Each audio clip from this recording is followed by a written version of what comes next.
뉴스레터 K.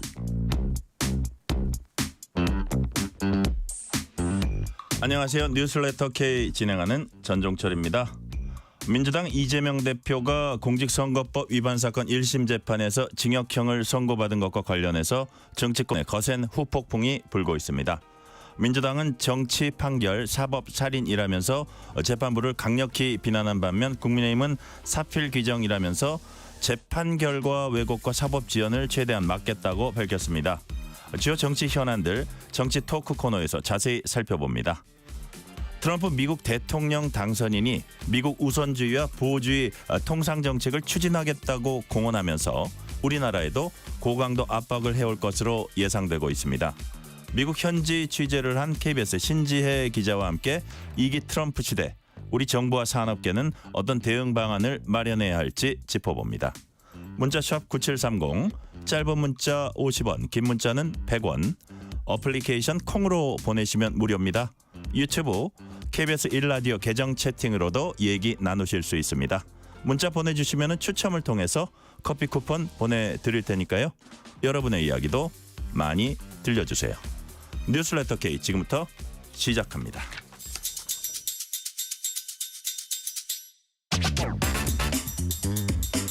오늘 하루 가장 뜨거운 뉴스들만 골랐습니다. 뉴스레터 K 정치 토크 신주호 국민의힘 상근 부대변인, 민주당 상근 부대변인을 지낸 하헌기 새로운 소통연구소장, 이동수 청년정치크루 대표 나오셨습니다. 어서 오세요. 안녕하십니까. 지난 금요일에 이재명 민주당 대표 공직선거법 위반 사건에 대해서 1심 법원이 징역 1년에 집행유예 2년 확정될 경우에 당선 무효형 선고를 받을 수 있는 그런 이제 형을 내렸습니다.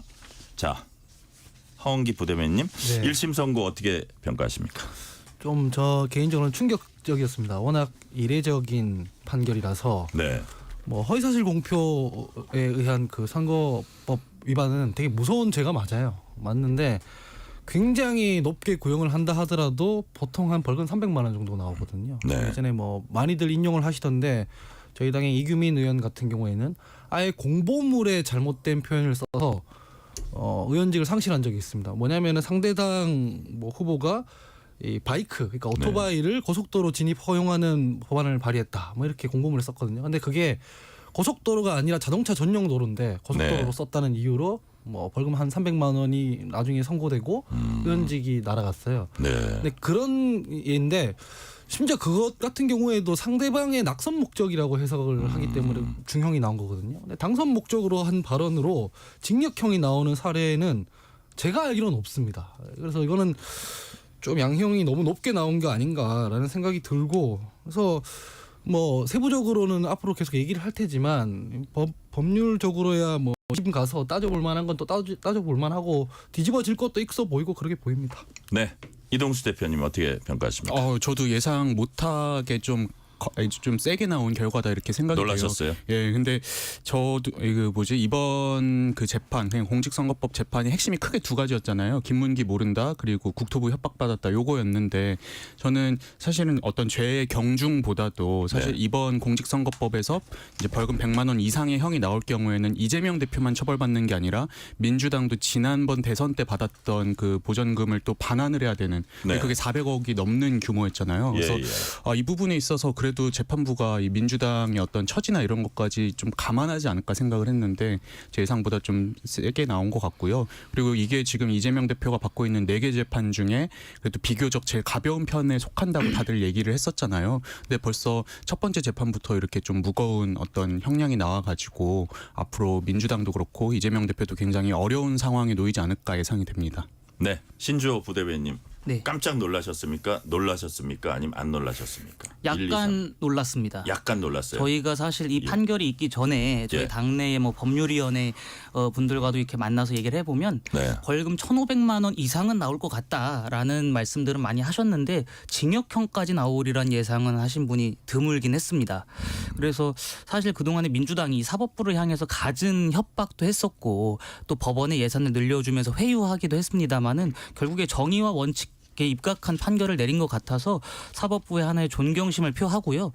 동시에 저는 좀 굉장히 마음이 무거웠습니다. 지금 이재명 대표의 그 범죄 행위가 드러나고 있고 또 거기에 사실 국민의힘이 반사이익을 거둬서 국민의힘을 향한 지지가 높아질 거라고 기대하는 분들이 많이 계셨거든요.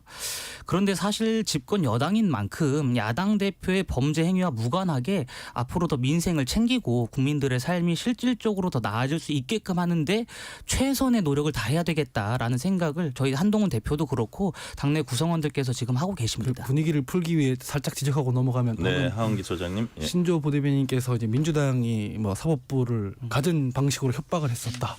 예산을 늘려주면 회유했다라고 하잖아요. 근데 그걸 형법으로 따지고 들어가면은 전부 다 허위사실 공표예요. 어떤 식으로 협박을 했다는 건지 예산을 높여줬다는 게 그러니까 뭐 예산 심의에서 예산을 안 잘랐다는 게 왜 회유인 건지 이게 사실은 정치적 레토릭인 거잖아요. 실제로 형법상의 그 협박 뭐 회유 이게 아닌 거잖아요. 그러니까 저는 그런 맥락으로 보면 이재명 대표 입장에서도 억울할 수 있는 부분이 있는 것이고 그걸 지금 방금 나와서 방송에서 이렇게 그 정치적 수사를 쓰는 게 그에 대한 방증이라고 봅니다. 아니죠. 자, 그 제가 하나 여쭤볼게요. 하은기 부대변인한테 이제 어떤 생각이 드냐면 뭐 이제 말씀하실 수 있는 부분인데 일단 뭐 기분 나쁘실지 몰라도 우리 신주호 대변인하고 이재명 대표는 이제 처지가 다르고요. 네. 특히 이제 이재명 대표는 경기도지사 선거나 대선 후보로서 그 유력한 후보로서 나와서 한 발언이고 그것이 정말 당선이나 이런 것을 위한 목적으로 됐나 이런 것들을 종합적으로 따졌기 때문에 네네. 이 사례를 그대로 적용하는 건 좀 그건 약간 무리가 아닐까요? 어떻게 보세요? 이런 부분이 있어요. 예. 이게 그 순수하게 허위사실 공표만으로 두고 보면 제가 예. 파장파장의 논리를 펼치려는 게 아니라 윤석열 대통령 같은 경우에도 뭐 윤주진 전 용산세무서장을 한테 변호사 소개한 적 없다 이런 식으로 얘기를 했는데 관훈 토론 때 네. 사실이 아닌 것으로 드러났죠. 그다음에 장모 문제라든가 도이치모터스를 둘러싸서 뭐 아내가 손해만 봤다. 뭐 그 이후에는 절연했다. 사실이 아닌 걸로 드러났죠. 이것도 다 뭐 대선 기간에 있었던 방송 토론에서 했던 거기 때문에 실제로는 같은 잣대를 들이대면 마찬가지로 당선 무효형이 되거든요. 근데 차이가 뭐냐면 선거에서 이겼기 때문에 불소추 특권이 생기는 것이고 그다음에 선거에서 패배했기 때문에 편향적으로 기소가 이루어지는 겁니다. 그래서 이제까지의 그 정치 관례는 뭐였냐면 바로 이런 상황이 벌어지기 때문에 대선 때 있었던 일에 대해서는 쌍방이 고소를 취해야 합니다. 왜냐면은 승자한테는 적용이 안 되는 어떤 법의 규정이 패자한테만 적용이 되는 것이고 그렇게 하면 국가의 일 자체가 안 돌아가기 때문에 제가 말씀드리는 건 대선 주자와 뭐 제가 사실 반쯤 농담으로 말씀드렸습니다만 신주호 부대변인의 어떤 뭐 말하자면 그런 논리 구조는 그렇다. 네네. 예. 그래서 이런 것들을 하나하나 따지기 시작하면 구조적으로 정치 보복이 될 수밖에 없다는 지적을 할 수밖에 없죠. 비슷한 얘기를 어떤 제가 방송 토론 프로그램에서 사실 어제 오늘 사이에 봤는데 그 또 국민의힘 쪽 패널 나온 분은 그렇게 얘기되는 대부분의 것들은 다 이미 민주당 쪽에서 그 고발을 해서 무혐의 처리됐거나 이재명 대표도 그렇게 해서 무혐의 처리된 게 많고 그 당시 그 윤석열 후보도 그래서 무혐의 처리돼서 그냥 넘어간 것이 많고 이 중에 이재명 대표 거는 여기까지 온 것도 있다. 뭐 이런 설명을 하는 변호사 출신의 국민의힘 패널도 있긴 있더라고요. 그래서 그런 것들은 케이스 바이 케이스 조금 살펴보긴 해야 될 것 같아요. 예. 근데 뭐 방금 제가 일부러 윤주진 용산세무서장 얘기한 것은 예. 뭐 이거 따지는 자리는 아니긴 하지만 기소 자체가 안 됐어요. 아 그래요? 네, 그런 부분은 기소 자체가 안 되는 부분들이 있었고, 근데 반면에 패배한 사람에 대해서는 이것저것 다 엮어서 기소를 했지 않습니까? 그래서 구조적으로 불균형이 발생할 수밖에 없다라는 얘기를 하고 있는 겁니다. 네네. 자, 그 정도 요 네, 얘기는 그 네. 정도까지 하시고요. 자, 민주당은 이재명 대표 1심 판결을 야당 탄압이다, 정치 판결이다, 사법 살인이다 이렇게 규정했고, 국민의힘은 반성은커녕 불복에 대해 사법부를 뭐 압박하고 있다 이렇게 강도 높게 비난을 했습니다. 뭐 최악의 양형 가중 뭐 사항에 해당한다 뭐 이런 얘기도 한동훈 대표는 했는데 우선 한동훈 국민의힘 대표 얘기 들어보시겠습니다. 이 사건은 통상적인 흔한 범죄에 대한 흔한 통상의 재판 결과다라는 말씀을 드립니다. 우리는 반사 이익에 기대거나 그렇다고 오버하지도 않겠습니다. 국민의 눈높이에 맞게 변화하고 쇄신하고 더 민생을 챙기겠습니다.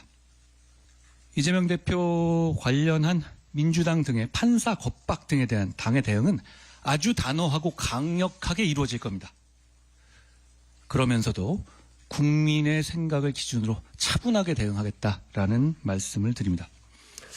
자, 이동수 대표님. 통상적 흔한 범죄에 대한 통상의 재판 결과다. 네. 그러니까 듣기에 따라서는 한동훈 대표가 이거는 아주 정상적인 판결을 내린 거다. 이런 뉘앙스의 얘기인데 네. 요 발언들은 어떻게 보셨어요? 사실 근데 제가 이제 법리에 대해서 잘 모르는 비전문가로서 이 사안을 봤을 때 그런 생각이 들기도 해요. 아니 이 정도 얘기하는 거 가지고 피선거권까지 박탈하는 게 맞나? 그리고 또 이 제1정당에게 400억이 넘는 어떤 보전금을 반환하게 하는 게 맞나? 이런 생각이 또 들기도 하는데, 근데 저는 이 문제가 그런 법적인 거 떠나서 기본적으로 근본적으로는 그 이재명 대표의 어떤 위기 대응 방식이라든지 정치적 리더십의 위기라고 생각을 합니다. 왜냐하면 이재명 대표가 그동안 이 정치해온 스타일 보면은 어떤 위기가 불거졌을 때 그냥 책임을 지는 것보다 내가 이거 모른다는 식으로 대응하는 경우가 되게 많았었거든요. 뭐 김문기 전 처장 사건도 그렇고 사실은 지난 2년 전에 이제 지방선거 당시에 박지원 전 비대위원장이랑 당이랑 한창 이 검수완박 두고 갈등이 심할 때도 그때 이제 이재명 대표가 어떻게 보면 사실상 리더였잖아요. 근데 이제 언론이 물었을 때 지금 상황 어떻게 생각하냐 하니까는 나는 인천에서 선거운동하고 있어가지고 모른다라고 이제 막 답변하고 이런 경우들이 되게 많았어요. 근데 저도 이번 사건 같은 경우도 이제 물론 이 부분은 무죄가 나오긴 했지만은 만약에 이제 이 대장동 사건이 처음 불거졌을 때 이재명 대표가 이제 김문기 모른다 이렇게 나가는 게 아니라 그냥 부하 직원의 어떤 뭐 일탈이나 이런 거에 대해서 내가 정치적으로 도의적인 책임은 진다라고만 했어도 이렇게까지 크게 될 일은 아니었지 않나 이렇게 생각이 됩니다. 대응 방식이 발목을 잡은 측면도 있다. 네. 자, 이동수 대표의 이런 분석은 하원기 소장님 보시기에 어떻게 보세요? 이재명 대표에 대한 정치적 평가는 정치적 평가인 것이고 네. 뭐 이동수 대표님 말씀하신 걸 제가 존중할 수밖에 없겠죠. 뭐 개인의 의견인데, 근데 정치적 대응이 그렇다고 해서 법률적으로도 부당할 대우를 받아도 되는 건 아니거든요. 가령 제가 싫어하는 사람이 있으면 네. 사람들은 저 싫어하는 사람이 벌 받았으면 좋겠다라고 사람들이 생각할 수는 있죠. 근데 지금 민주공화국이라면 제가 싫어하는 사람들도 공정하게 법의 잣대를 적용해야 된다는 것이고, 아까 전에 제가 서두에서 말씀드렸지만 이 재판의 구조 자체가 똑같은 잘못을 해도 혹은 똑같은 선거 당시에 정치 행위를 해도 이기기만 하면은 아무런 뭐 책임을 묻지 않고 진 사람들한테는 과도하게 책임을 묻고, 구조적으로 이게 이런 한계가 있을 수밖에 없기 때문에 민주공화국의 민주주의 차원에서는 굉장히 안 좋은 선례를 남기게 될 거예요. 왜냐하면 선거할 때 이제 이기기만 하면 된다. 이기기만 하면 무슨 말을 해도 뭐 처벌받지 않는다. 하지만 지면 존재 자체가 지어진다. 뭐 이런 식의 풍조가 형성되거든요. 근데 이게 바로 민주주의를 후퇴시키는 게 왜 미국에서 그 유명한 책 있지 않습니까? 어떻게 민주주의는 무너지는가에 대한 책에서도 이게 핵심이라고 나와요. 존재 자체를 상대파가 지우려고 할 때, 승자가 지우려고 할 때 민주주의가 무너진다라고 하는 건데, 딱 그렇게 지금 대한민국이 가고 있다라고 생각합니다. 자, 신주호 부대변님, 우리 하원기 소장님 말씀은 이긴 자기 때문에 거기에 대한 면책이 되고 사법부도 면책을 해주고 이긴 자에 대해선 진 자기 때문에 이렇게 가혹하다. 이번 판결이 이렇게 주관적이었다고 평가하세요? 이재명 대표가 이기기 위해서 갖은 권모술수를 동원한 것 아니겠습니까? 국토부에 협박이 있었다. 그거를 판넬로까지 갖고 와서 한 거는 공문서를 향한 공격을 일삼았던 겁니다. 동시에 아는 사람을 갖다가 모른 척하고, 그것도 사진을 마치 국민의힘에서 조작한 것처럼 이야기를 했지만 저희는 확대한 것뿐이었습니다. 그 사진 공개한 것들 보면 오히려 이재명 대표야말로 국민의 선택을 받기 위해서 존재하는 사실조차 다 부정하고 왜곡하고 그것을 비틀어서 민주주의를 유린한 죄를 이번에 사법부가 내린 겁니다. 사법부의 표현 중에 그런 비슷한 표현이 있었던 것 네, 같아요. 그렇습니다. 대의민주주의 네, 가치 훼손한다. 네. 예. 그러니까 뭐냐면 민주당이 검찰에 대해서는 비판할 수 있다고 저도 봐요. 검찰의 수사 행태에 대해서 충분히 비판할 수 있고 그것을 정치 수사다, 정치적 보복이다 주장할 수 있습니다. 하지만 사법부가 내린 판결까지도 부정할 것입니까? 저는 민주당에 여쭙고 싶은 거예요. 사법부가 내린 판결까지도 지금 부정하고 있는 것이 과연 공당으로서, 그리고 국회 내 제일 많은 의석을 가진 책임 있는 정당으로서 그것이 할 일입니까? 제가 사법부의 판결은 얘기 끝난 다음에. 예, 사법부의 판결은 어느 정도 존중하고 그 다음에 2심, 3심 다음 재판들을 준비하는 것이 민주당 입장, 이재명 대표 입장에서도 훨씬 이득일 텐데 1심 판결이 끝나자마자 이것은 정치 판결에 불과하다. 그러면은 지금 행정부와 사법부가 다 국민의힘 편이라는 겁니까? 이건 어불성설인 겁니다. 자, 하원기 소장님 반론 논점을 말씀해 주세요. 몇 가지 뒤섞으셔서 다시 제가 해체해서 반론을 해야 될 것 같은데, 첫째, 이게 구조적으로 불균형한 재판이 될 수밖에 없었다라고 지적하는 부분에 대해서는 제가 뭐 재판부가 혹은 법원이 이재명 대표한테만 가혹하고 승자한테는 가혹하지 않다 이런 뜻을 얘기한 게 아니라 판사라는 것은 어쨌든 공소사실만을 두고 판단하지 않습니까? 그럼 공소사실이 있으려면 일단 기소가 돼야 되잖아요. 근데 같은 행위 혹은 비슷한 성질의 어떤 혐의가 있어도 이긴 자에 대해서는 행정부에 소속된 검찰이 기소를 하지 않고 패자한테만 기소를 하기 때문에 그 공소사실로만 따지는 그 재판에 대한 어떤 그 양태 자체가 이게 지금 민주당한테만 해당되기 때문에 구조적으로 불균형하다는 말씀을 드리는 거고요. 그다음에 법원 판결을 존중하지 않을 방법이 없습니다. 제가 이건 다른 방송에 나가서도 말씀을 드리는 건데 불복할 수 있는 방법이 없어요. 근데 비판은 할 수 있죠. 왜냐하면 그건 양심의 자유거든요. 내가 봤을 때 혹은 우리가 봤을 때 이 재판은 뭔가 잘못된 것 같아 라는 의견은 제시할 수 있는 거거든요. 근데 그런 의견을 제시하는 것조차 재판을 불복하는 거라고 사법부를 겁박하는 거라고 예를 들어서 이재명 대표가 무죄가 나왔을 거잖아요. 그럼 국민의힘에서 바로 그럴 거예요. 정치적 판결이라고. 의견 제시는 의견 제시다. 네. 그러니까 지금 우리나라는 법치주의 국가이기 때문에 뭐 아무리 사법부를 겁박한다고 한들 저희가 뭐 재판 결과를 불복할 수도 없는 것이고 그리고 자꾸 사법부를 겁박하고 있다고 하는데 정작 법원은 민주당에서 요구하는 것을 어떤 것도 들어주지 않았습니다. 사건 병합도 안 해줬고요. 재판부 변경도 안 해줬고요. 그래서 사실은 정치적으로 할 수 있는 얘기들 의견 제시에 불과한 것을 정쟁으로 끌고 가고 있는 것은 국민의힘이다. 저는 그렇게 봅니다. 네. 자 그럼 그냥 드는 생각이 우리 하원기 소장님 말씀하셨으니까 예를 들어서 그럼 정권을 바꿔서 문재인 정권 때 이른바 이제 적폐청산을 한다면서 많은 그 수사를 했잖아요. 네.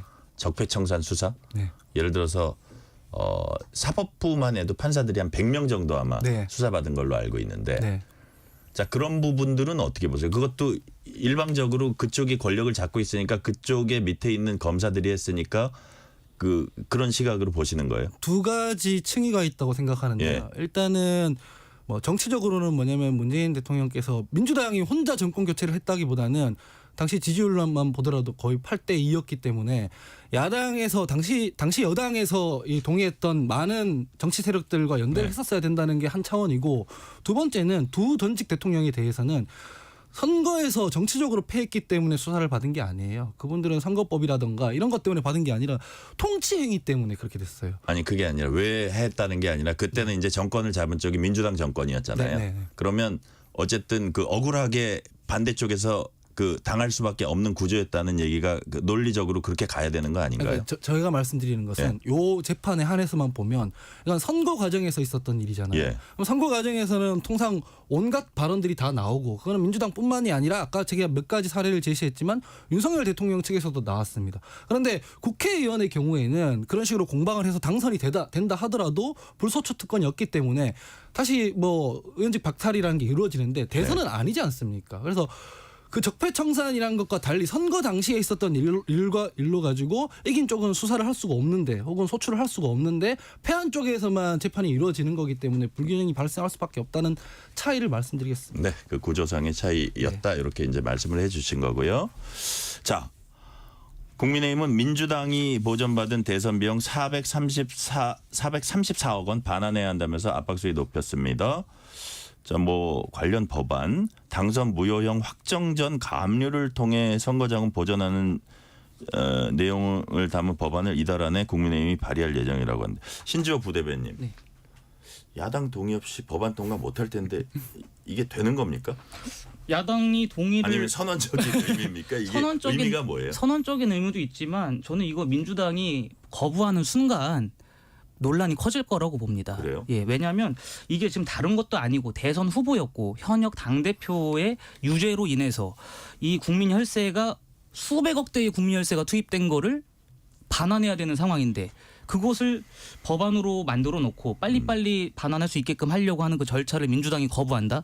저는 더 큰 심판에 직면할 것이라고 봅니다. 물론 이것이 현 상황에서는 민주당의 동의 없이 처리되기는 힘듭니다. 하지만 민주당이 진짜로 이재명 대표의 무죄가 지금 자신 있다고 주장하는 거 아니겠습니까? 그럼 저희가 이거를 빨리 발의하면은 거기에 응답하면 됩니다. 응답하면은 우리는 433억을 반환할 필요가 없기 때문에 앞으로도 만약에 이런 범죄가 있으면 또 다른 재발 방지를 하자. 이거 해가지고 민주당이 합의해주면은 저는 오히려 민주당이 더 당당한 모습이지 않을까. 그래서 합의를 해주기를 저는 바랍니다. 하원기 소장님 동의 안 하시죠? 정치적으로 뭐 이재명 대표나 민주당에 대해서 비판할 수 있는데 방금 이 아이디어는 위헌이에요. 일단 제형 법정주의랑 삼심제를 정면으로 파괴하는. 왜냐면은 형법은 미리 규정해둔 법률에 의해서 죄를 묻는다고 돼 있지 않습니까? 그게 제형 법정주의지 않습니까? 그런데 이 얘기는 뭐냐면은 1심 끝내고 나서 죄가 확정되지도 않았는데 벌금 내고 추징금 내고 이거 하자는 얘기랑 비슷한 거거든요. 이게 어떻게 이게 통과가 되겠어요? 민주당이 합의를 해줘도 위헌이에요. 이런 거는. 아니, 근데 저는- 압류가 아니고 가압류잖아요. 예. 예, 가압류가 어떻게 이걸 다 가져가겠다는 겁니까? 일단 압류를 걸어놓고 무죄가 되면 그걸 풀면 되는 겁니다. 죄가 확정이 되고 하는 거지 그게.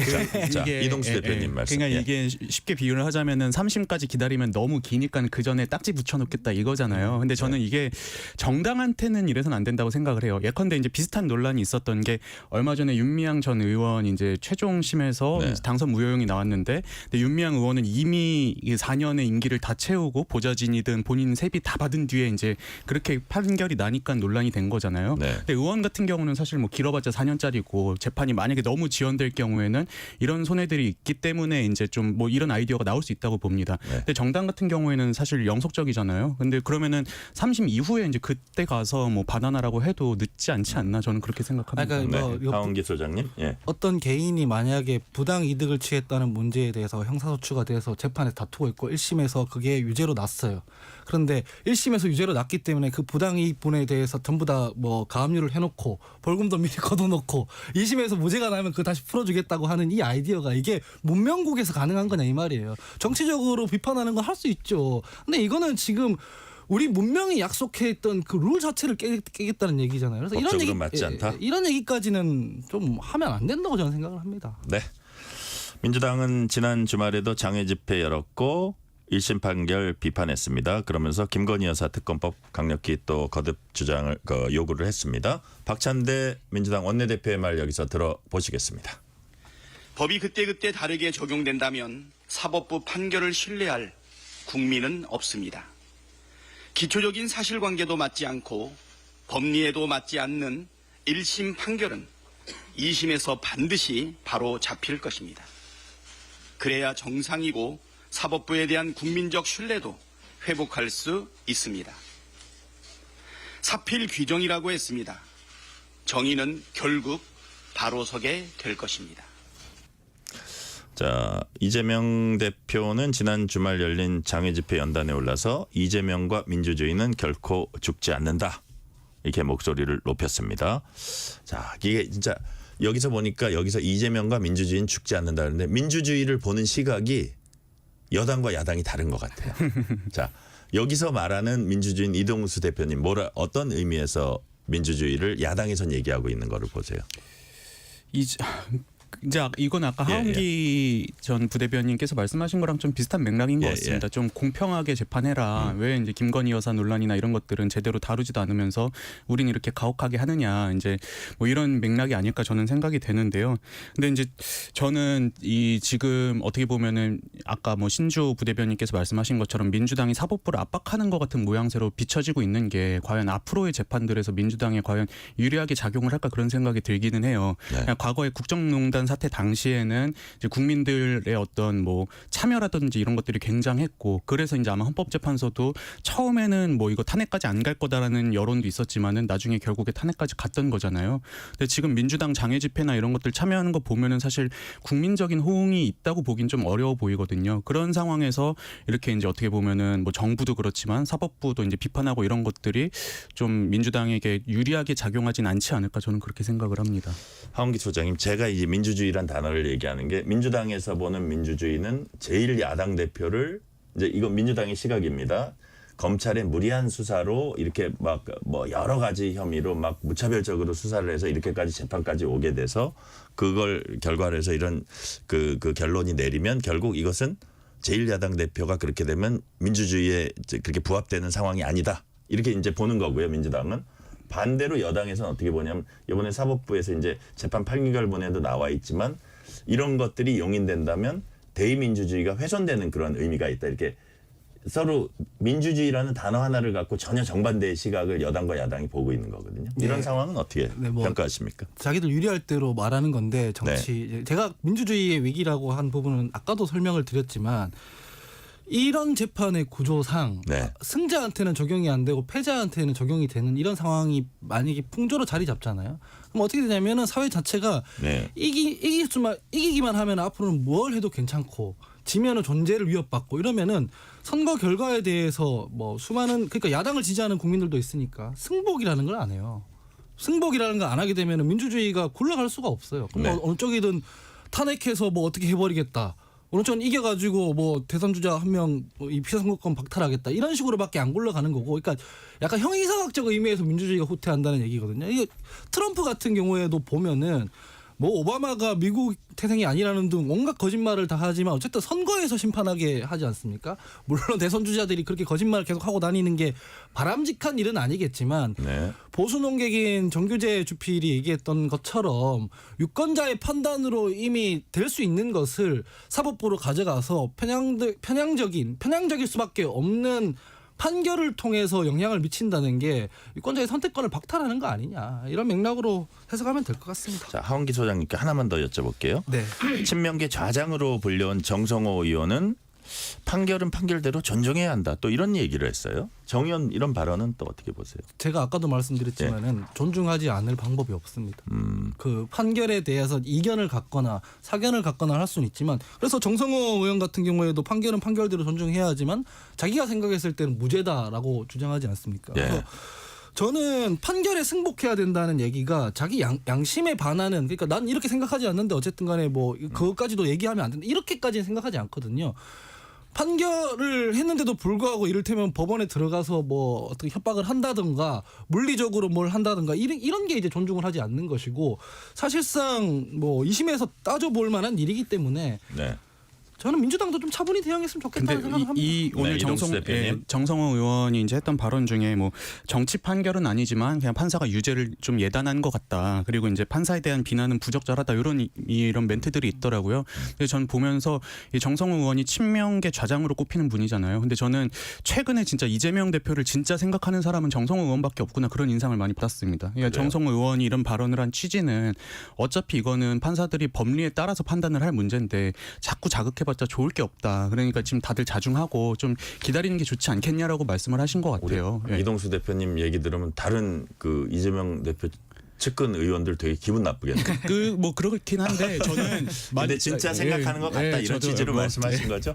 자, 신주호 부대변인 이 전반적인 상황 어떻게 보십니까? 그러니까 저는 뭐 하원기 소장님 말씀에 전체적으로 반대하는 게, 오히려 이번에 사법부에서 하나의 풍조 그리고 하나의 원칙과 기준을 세워줬다고 생각합니다.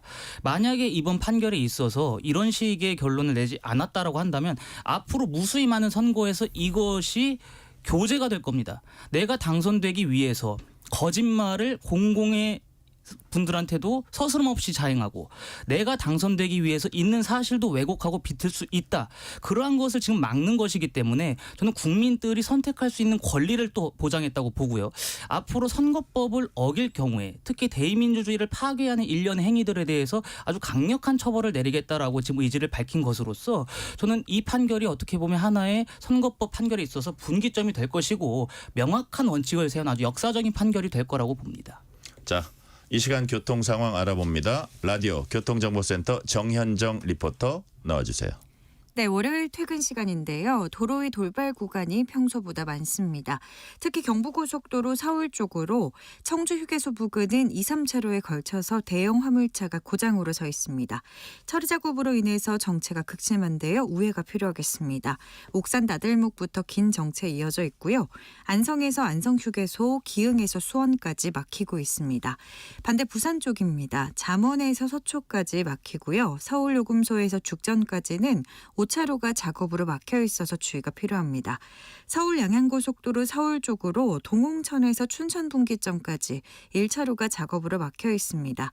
동홍천 나들목부터 정체고요. 서해안고속도로 서울 쪽으로 서평택 분기점 5차로는 화물차가 고장나 있습니다. 서평택 분기점에서 바란 부근까지 밀리고 있고요. 반대 목포 쪽으로는 금천에서는 승용차 사고 처리하고 있습니다. 광명역 부근은 3차로와 4차로에 낙하물 떨어져 있어서 주의가 필요하고요. 중부고속도로 하남 쪽입니다. 오창휴게소에서 증평까지 정체고요. 진천터널에서 밀리고 있습니다. KBS 교통정보센터였습니다. 퇴근길, 당신과 함께 읽는 세상 이야기. KBS 1라디오 뉴스레터 K.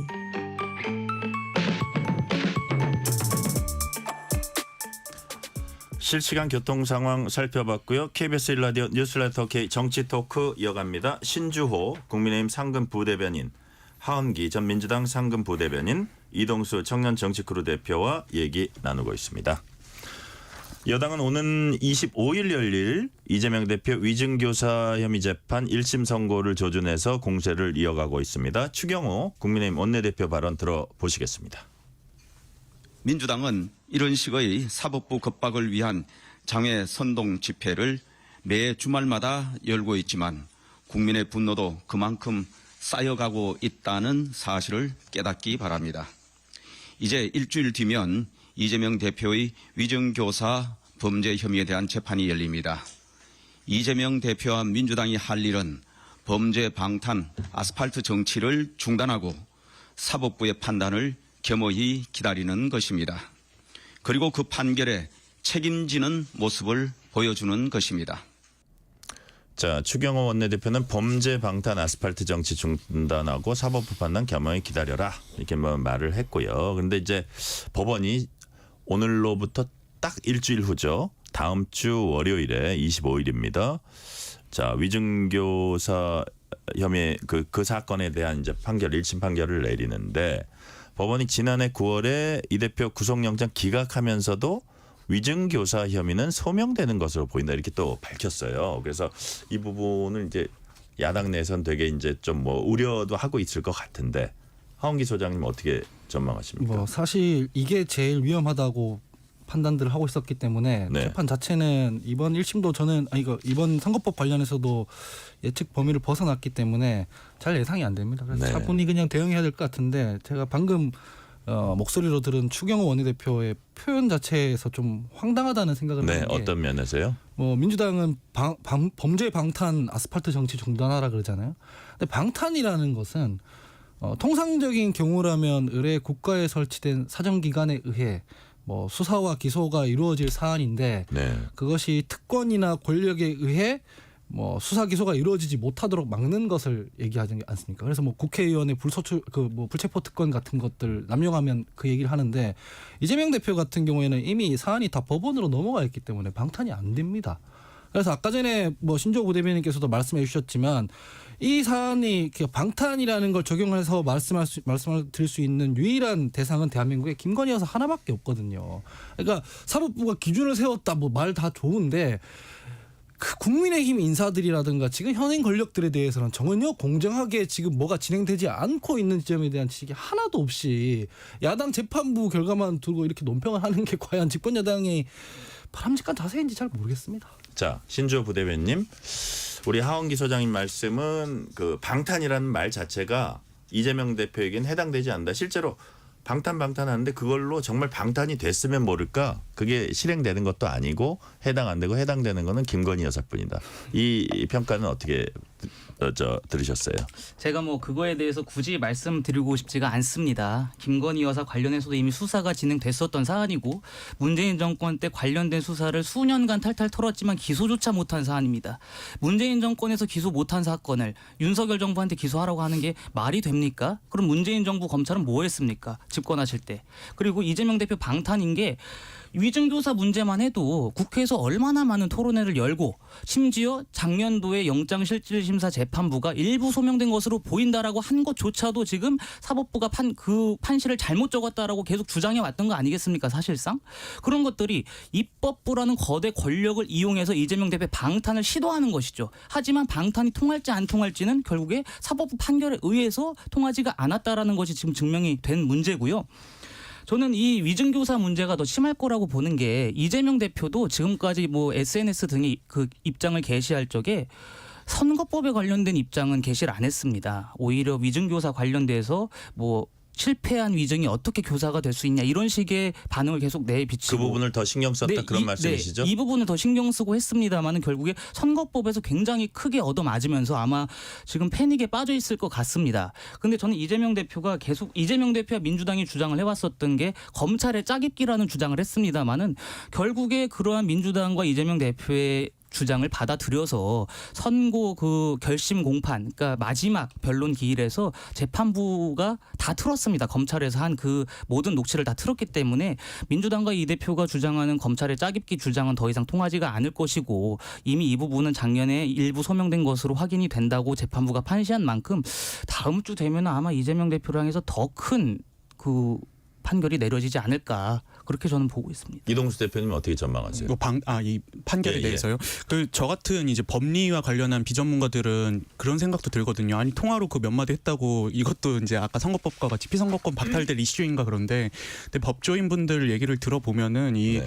위증교사 자체가 이제 어떤 사법 질서에 대한 방해 이런 걸로 여겨져서 다른 것보다 굉장히 엄하게 이제 좀 처벌한다고 하더라고요. 왜냐하면 피해자가 국가예요. 네. 예, 그런 그러니까요. 측면이 있다고 해요. 예, 그래서 이제 말씀하시면. 그런 측면에서 저도 아까 처음에 이제 하은기 부대변인 예측하셨던 것처럼 이번 재판은 저번만큼 뭐 이렇게 좀 엄하게 나오지 않을까 이렇게 예상을 합니다. 그런 예상을 하신다 이거죠. 자, 이번에 이런 질문 한번 드려볼게요. 자, 하원기 소장님. 네. 우리가 이재명 대표 지난주 금요일에 이제 1심 선고 나오기 전에는 이제 이런 얘기들 많이 했어요. 민주당 이제 의원들이나 당 지도부에 있는 분들 저희 프로그램 출연해가지고 물어보면 어떤 선거가 나와도 이재명 대표의 당 장악력이나 이런 이재명 체제는 흔들리지 않는다. 이게 이제 일관된 대답이었고 대부분의 사람들이 그 말에 수긍했거든요. 네. 근데 어쨌든 징역형에 이게 나왔을 땐 분위기가 조금 달라진 느낌이 있거든요. 우리 하원기 소장님 보시기에는 어떻습니까? 이 대표의 장악력 영향이 있다고 보세요? 없다고 보세요? 왜냐면은 예상 밖에 이 판결이 나왔기 때문에 좀 당황하는 분위기는 당연히 감지하실 수 있을 텐데 네. 아까도 말씀드렸듯이 우리나라 법원 재판 체계는 3심제지 않습니까? 네네. 그래서 1심에서 이게 나왔는데 바로 어떻게 되는 건 아니기 때문에 당장은 아마 장악력이 강해질 거예요. 구심력이 강해질 거고 결집도가 더 세질 겁니다. 왜냐하면 이게 계속 반복해서 말씀드립니다만은 법원 얘기가 하는 게 아니라 법원까지 가는 과정, 그러니까 검찰이죠. 네. 그 모든 수사와 기소와 이런 방향이 공평하게 이루어진다는 그 어떤 컨센서스가 있으면 이런 상황에서 아마 이재명 대표의 어떤 리더십이라든지 헤게몬이라든지 이런 것들이 굉장히 흔들릴 텐데 명백하게 편향적으로 기소됐고 편향적으로 수사가 이루어졌고 통상적으로는 승자에 대해서 열리지 않는 재판이 선거에서 졌다는 이유만으로 열린다는 이런 것들이 퍼져 있기 때문에 오히려 구심력이 좀 더 강해질 겁니다. 저도 그 부분은 좀 비슷하게 생각하는 게 네네, 이제 이동수 대표님. 물론 이재명 대표가 개인기로 지금의 자리에 올라갔고 민주당의 얼굴인 건 맞지만 저는 어떻게 보면 이재명 대표는 그 민주당원들이 요구하는 바를 상징하는 인물이고 그 가치를 담고 있는 인물이기 때문에 지금 자리에 있다고 보거든요. 이게 무슨 말씀이냐면은 이재명 대표가 이제 이재명 체제를 만들고 나서부터 이제 네. 당원들에 대한 당원 주권을 강조하면서 당원에 대한 문턱을 굉장히 많이 낮춰놨고 그래서 이제 막 팬덤 정치 비판이 있기도 했었잖아요. 근데 이분들이 요구하는 어떤 가치들이 있을 거 아니에요. 윤석열 정부랑 잘 싸워라. 과격하게는 윤석열 대통령 탄핵까지 가자. 이런 것들을 잘 수용을 해줬기 때문에 이제 이 대표의 위치에 있을 수 있는 건데 만약에 이재명 대표가 좀 선거에 출마할 수 없게 되더라도 그럼 당원들이 요구하는 바를 대신 수용해줄 사람이 똑같은 그 자리에 올라갈 거라고 저는 생각을 해서 이재명 대표에게 어떤 일이 생긴다고 해도 그 어떤 이 당의 전열이나 이런 것들이 크게 흐트러지지는 않을 것 같습니다. 네. 자, 이 대목에서 하나만 더 이동수 대표께 하나 더 네. 여쭤볼게요. 그래서 이른바 이제 전열은 당분간 이렇게 흐트러지지나 이건 아닌 것 같다. 근데 아무래도 이른바 비명계 잠룡이라는 사람들 네. 있잖아요. 삼김이라고도 하고 전직 총리라고 삼총이라는 그 그룹도 있고 네. 이런 분들의 움직임은 좀 있지 않을까 이런 관측은 있어요. 어떻게 보세요? 본인들 물론 당분간은 좀 나서시기는 어려울 것 같아요. 왜냐하면 네네. 지금 당이 워낙 엄중한 상황이 있기 때문에 괜히 또 다른 목소리 냈다가 이제 그 당원들한테 비판을 그냥 왕창 받을 수도 있는 상황인 네. 거잖아요. 근데 저는 이분들이 활동하기엔 솔직히 쉽지 않다고 생각이 되는 게 지금의 이제 민주당 그것도 이제 활발하게 활동하시는 그런 당원분들이 요구하는 것들을 사실 그분들이 수용하고 있지 못하다고 저는 보거든요. 네. 그래서 오히려 저는 이재명 대표의 가치를 이어받아서 내가 더 강하게 이 정부와 싸우겠다라고 얘기하는 분들이 그 자리에 올라갈 확률이 높지 지금 거론되는 뭐 김동연 경기지사나 김부겸 전 총리나 이런 분들에게 기회가 가기에는 쉽지 않지 않을까 이렇게 예상을 합니다. 자, 신주호 부대변인께 이 질문을 드릴게요.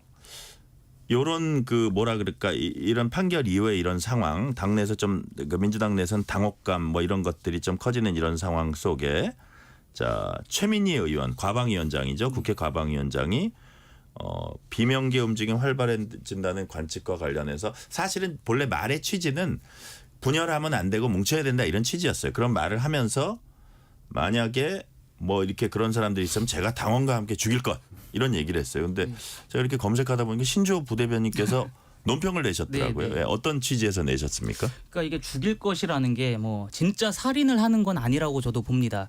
하지만 지금 일련의 일들에 대해서 민주당이 굉장히 경도가 되어 있는 것 같습니다. 그러니까 뭐냐면 친명이라는 그 완장을 차고 이재명 대표 한 사람만을 지키겠다.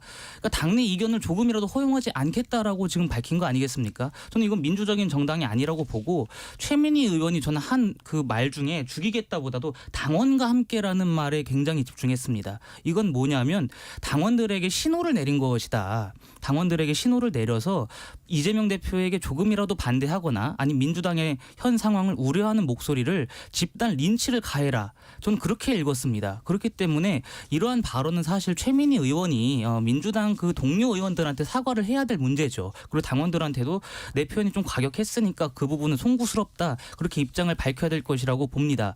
그리고 저는 이것이 오히려 민주당 내 분열이 더 가속화할 것이다라고 읽었습니다. 왜냐하면 두 분께서 말씀하시는 게 민주당 상황이 더 공고해질 것이다라는 그 예측을 주셨는데 저는 위증교사 혐의에서 이재명 대표가 실형을 받았으면 민주당이 더 공고해지고 더 단결했을 거라고 봅니다.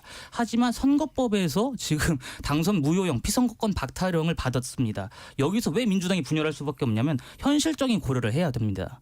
434억이라고 하는 거액이 지금 국가로 다시 뺏기게 생긴 거잖아요. 그런 상황에서 과연 민주당 의원들이 계속해서 이재명 체제를 옹립할 수가 있을까?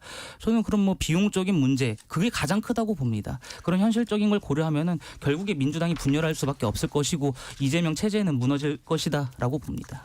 근데 이 보니까 안기령 대변인이 있어요. 민주당에. 이분이 이재명 대표 선거가 난 다음에 이렇게 법원 청사 쪽으로 밖으로 나오다가 그 보수 시위대를 향해서 왜 여기 나오세요? 곱게 늙으세요. 이런 얘기를 했습니다. 그래서 논란이 되고 있어요. 이런 발언은 하원기 소장님 어떻게 보세요? 최민희 의원이나 안기령 대변인이나 다 흥분해서 이런 얘기하는 것 같은데요. 저는 뭐 비명계든 친명계든 어떤 정치적 활동을 하는 게 그냥 자유라고 생각하고 민주주의 정당이면 당연히 이견이 있어야 된다고 생각하는데 그 이견을 질식시킨다는 점에서 최민희 의원에 대한 비판도 동의하고 수긍할 수 있고요. 안기령 대변인께서도 잘못했다고 생각합니다. 예를 들어서 이게 약간 논의를 저기 하다 보면 나하고 생각이 다르다고 해서 젠더나 연령대나 막말로 스킨 이 저기 인종. 색깔 유색이나 뭐 이런 것까지도 얘기한 분들이 있는데 여튼 좀 흥분이 된 것 같아요. 이동 하은기 소장님. 당 대변인이나 국회의원들은 뭐 지지자들이 흥분하더라도 대변인이나 뭐 의원들은 좀 정제해서 정치적 용어로 얘기를 해야 되는 거잖아요. 네.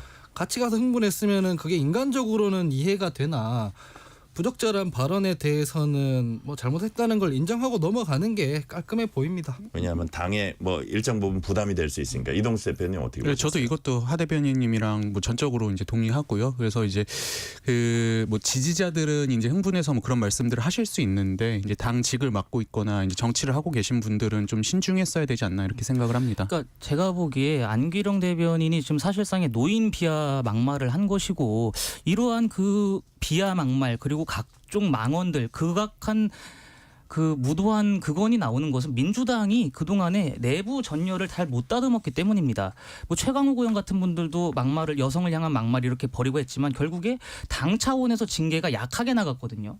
당 차원에서 굉장히 강한 징계를 내리고 당 차원에서 뭐 이 사람을 제명시킨다거나 이렇게 강력한 조치를 했었어야지 이런 게 재발이 안 되는데 그렇지가 않다 보니까 계속 발생하는 겁니다. 저는 이 부분에서 민주당이 좀 각성할 필요가 있다고 봅니다. 윤 대통령과 김건희 여사에 대한 야당 공세도 거세지고 있습니다. 명태균 씨 의혹 등을 집중 제기한 민주당은 특검만이 답이다. 이렇게 여당 압박했고요. 먼저 민주당 이재명 대표 목소리 들어보시겠습니다. 질서유지의 최후 보루라고 할 검찰이 검찰권을 남용하고 또 범죄를 은폐하고 불공정한 권한 행사로 국가 질서를 어지럽히고 있습니다.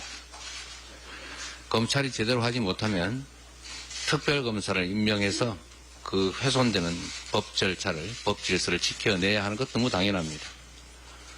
이번 특검은 반드시 통과되어야 합니다. 대통령이 거부권 행사가 예상이 됩니다.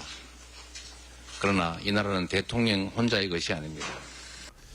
이 질문은 제가 먼저 신주호 부대변인한테만 여쭤볼게요. 그러니까 어쨌든 특검을 요구하는 거는 야당이 이제 줄기찬 요구였고 여당에서는 이제 그 방식으로는 지금 안 하려는 움직임을 보이고 있는데 자 지금 사실 이 대표 1심 선거 이후에 야당이 좀 어려운 국면입니다 지금. 근데 여권 안팎에서 어떤 얘기들이 나오냐면 야당의 어려움에 반사이익이나 바라다가 큰 코 다친다.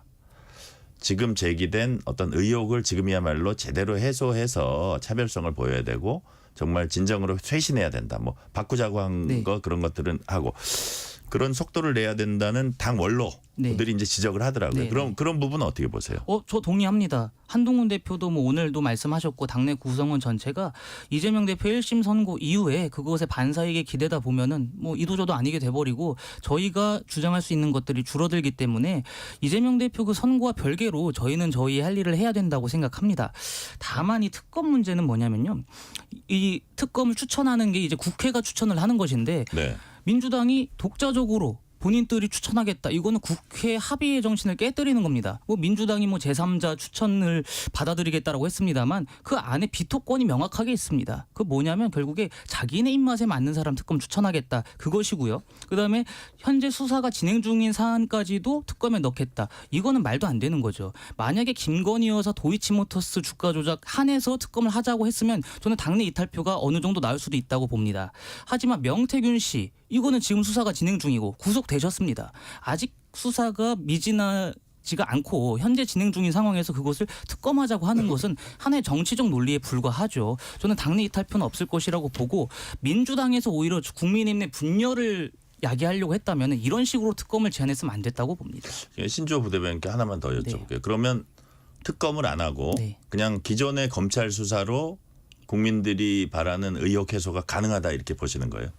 저는 지금 수사가 진행 중이지 않습니까? 명태균 씨 의혹 같은 거는 그거는 좀 더 지켜봐야 될 문제고 일단 명태균 씨는 뭐 검찰에서 내는 그 수사 상황이 지금 뭐 단독 기사로도 몇 개 나오고 하는 것에 대해서 저는 국민들께서 충분히 납득을 하고 계실 거라고 보고 무엇보다도 국민의힘이 변화와 쇄신을 멈춘 게 아닙니다.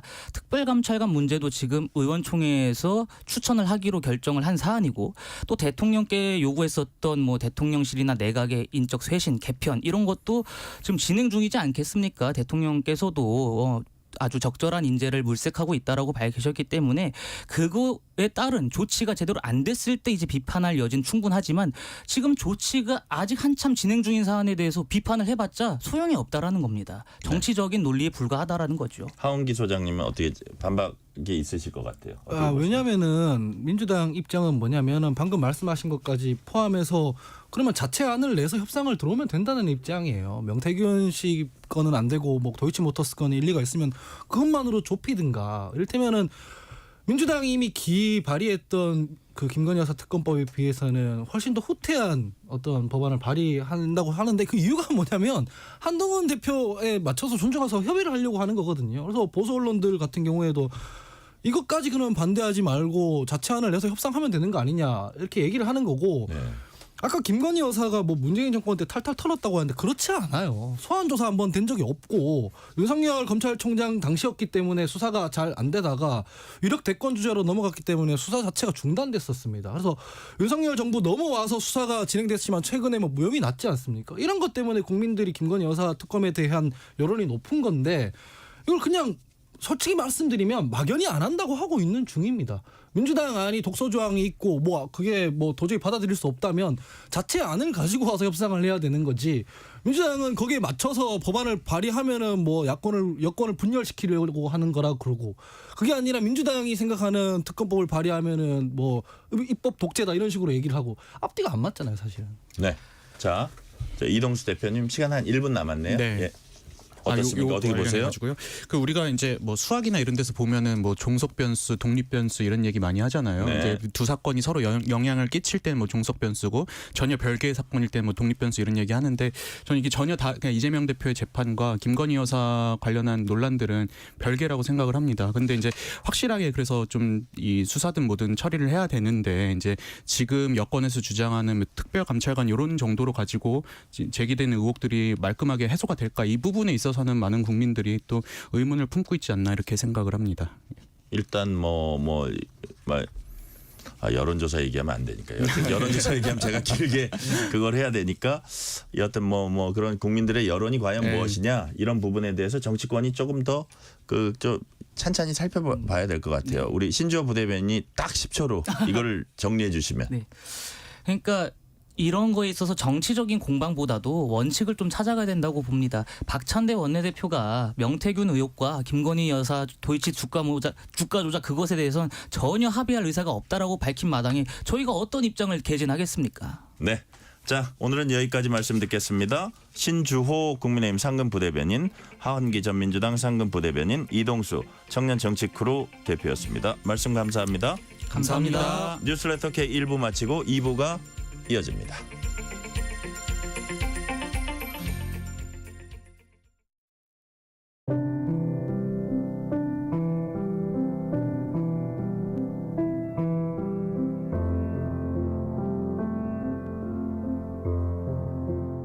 KBS 라디오 연중기획 희망충전 대한민국 613번째 이야기.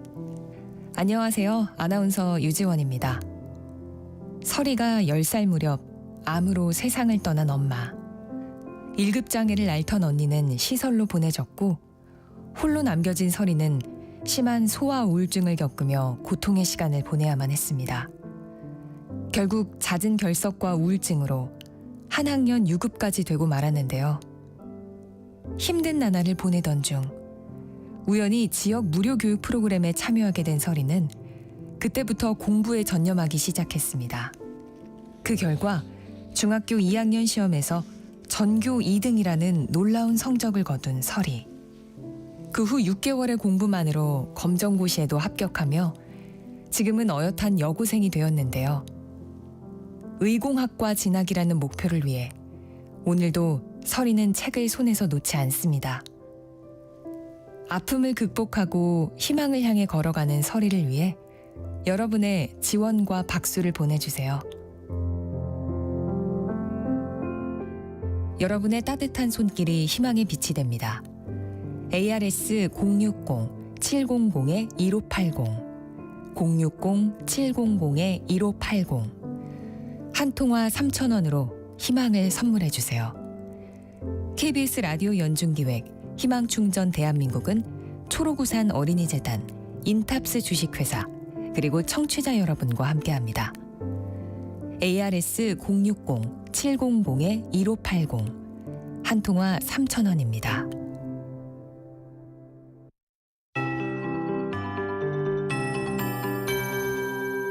KBS 58분 날씨.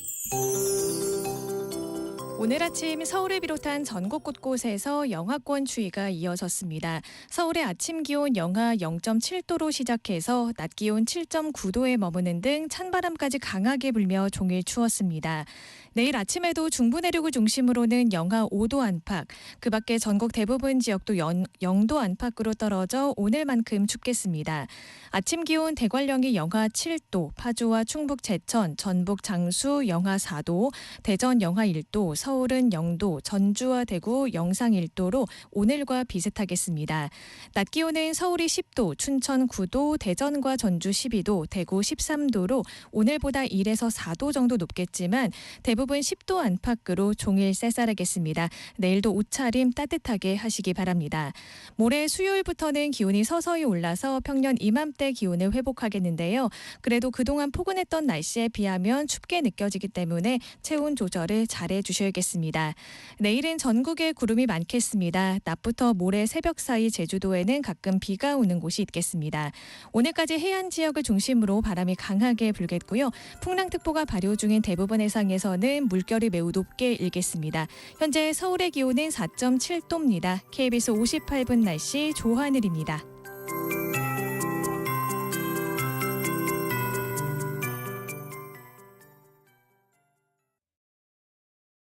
정성을 다하는 국민의 방송 KBS가 6시를 알려드립니다.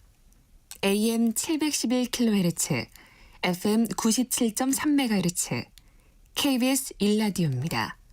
HLKA.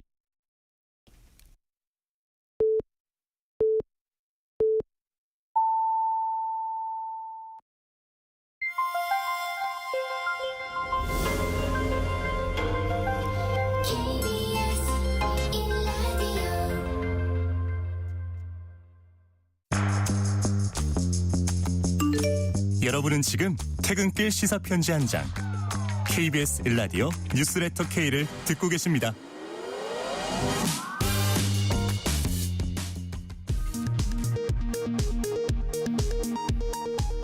이 시각 라디오 정보센터 뉴스입니다.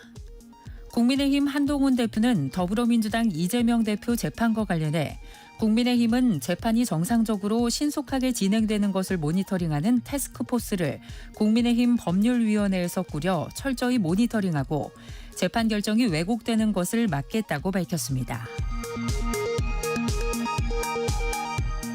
더불어민주당 이재명 대표는 질서 유지의 최후 보루라고 할 수 있는 검찰이 검찰권을 남용하고 범죄를 은폐하고 불공정한 권한 행사로 국가 질서를 어지럽히고 있다고 말했습니다. 이 대표는 특검은 반드시 통과돼야 한다고 밝혔습니다.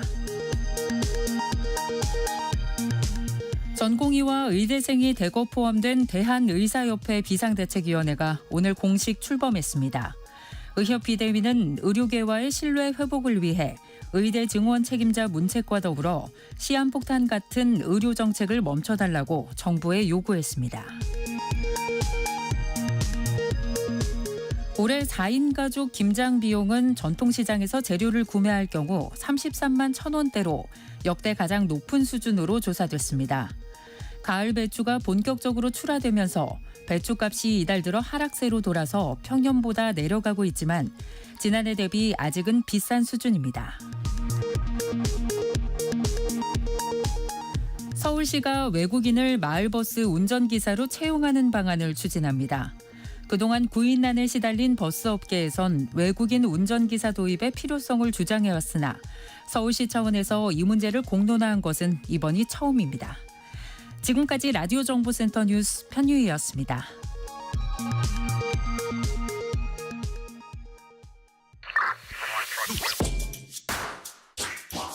뉴스의 진수를 보여주는 인터뷰, 뉴진수.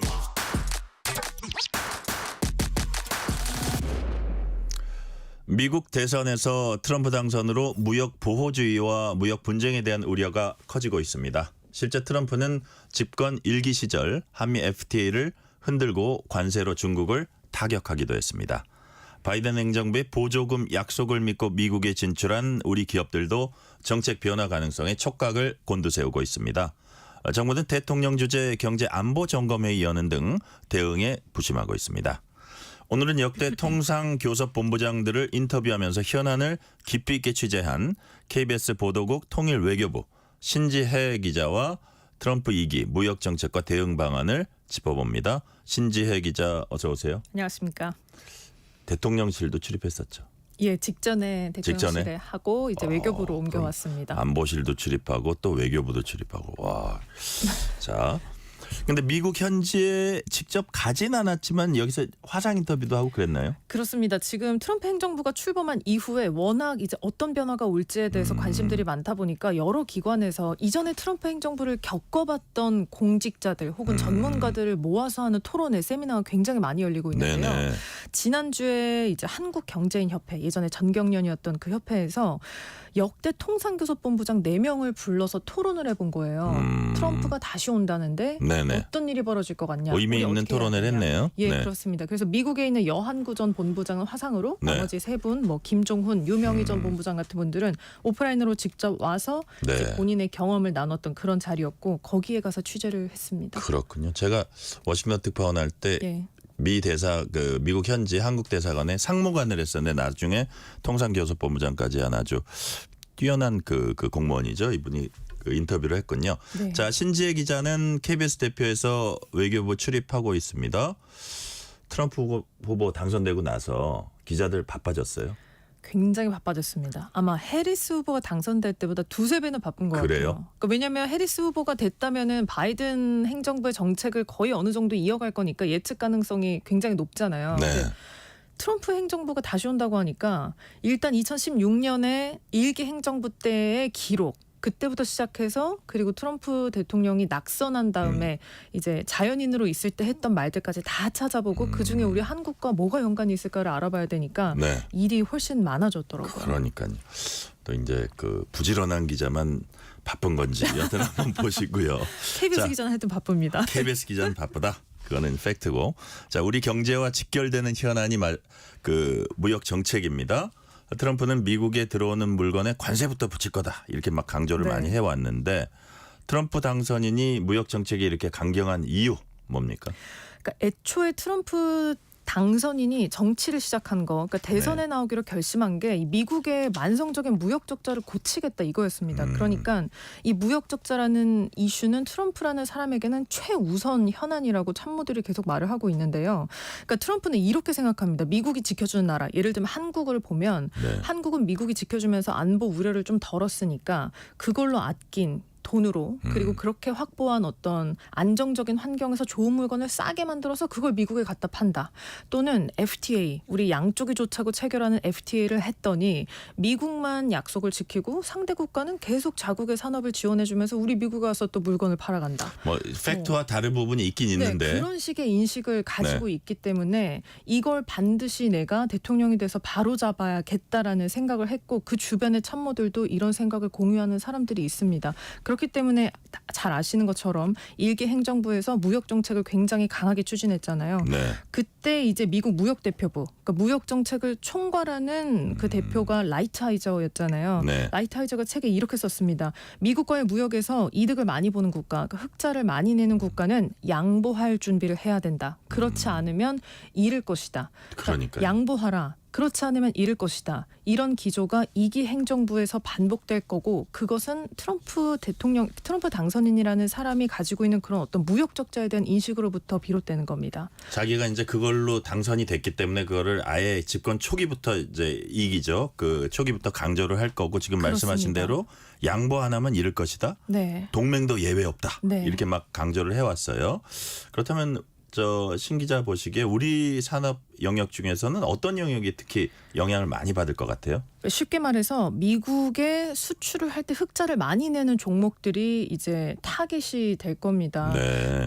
우선은 자동차를 전문가들은 강조하고 있는데요. 먼저 완성차 수출인데 한미 FTA의 최고 수혜 품목 중에 하나가 자동차거든요. 우리가 네네. 잘 만들잖아요. 미국에 수출을 많이 하거든요. 근데 이제 FTA라는 것 때문에 관세가 거의 없이 지금은 자동차 수출입이 이루어지고 있는데 사실 트럼프 행정부가 1기 때 이거를 고치고 싶어 했어요. 그러니까 한국산 자동차에 관세를 부과하고 싶어 했어요. FTA도 불구하고.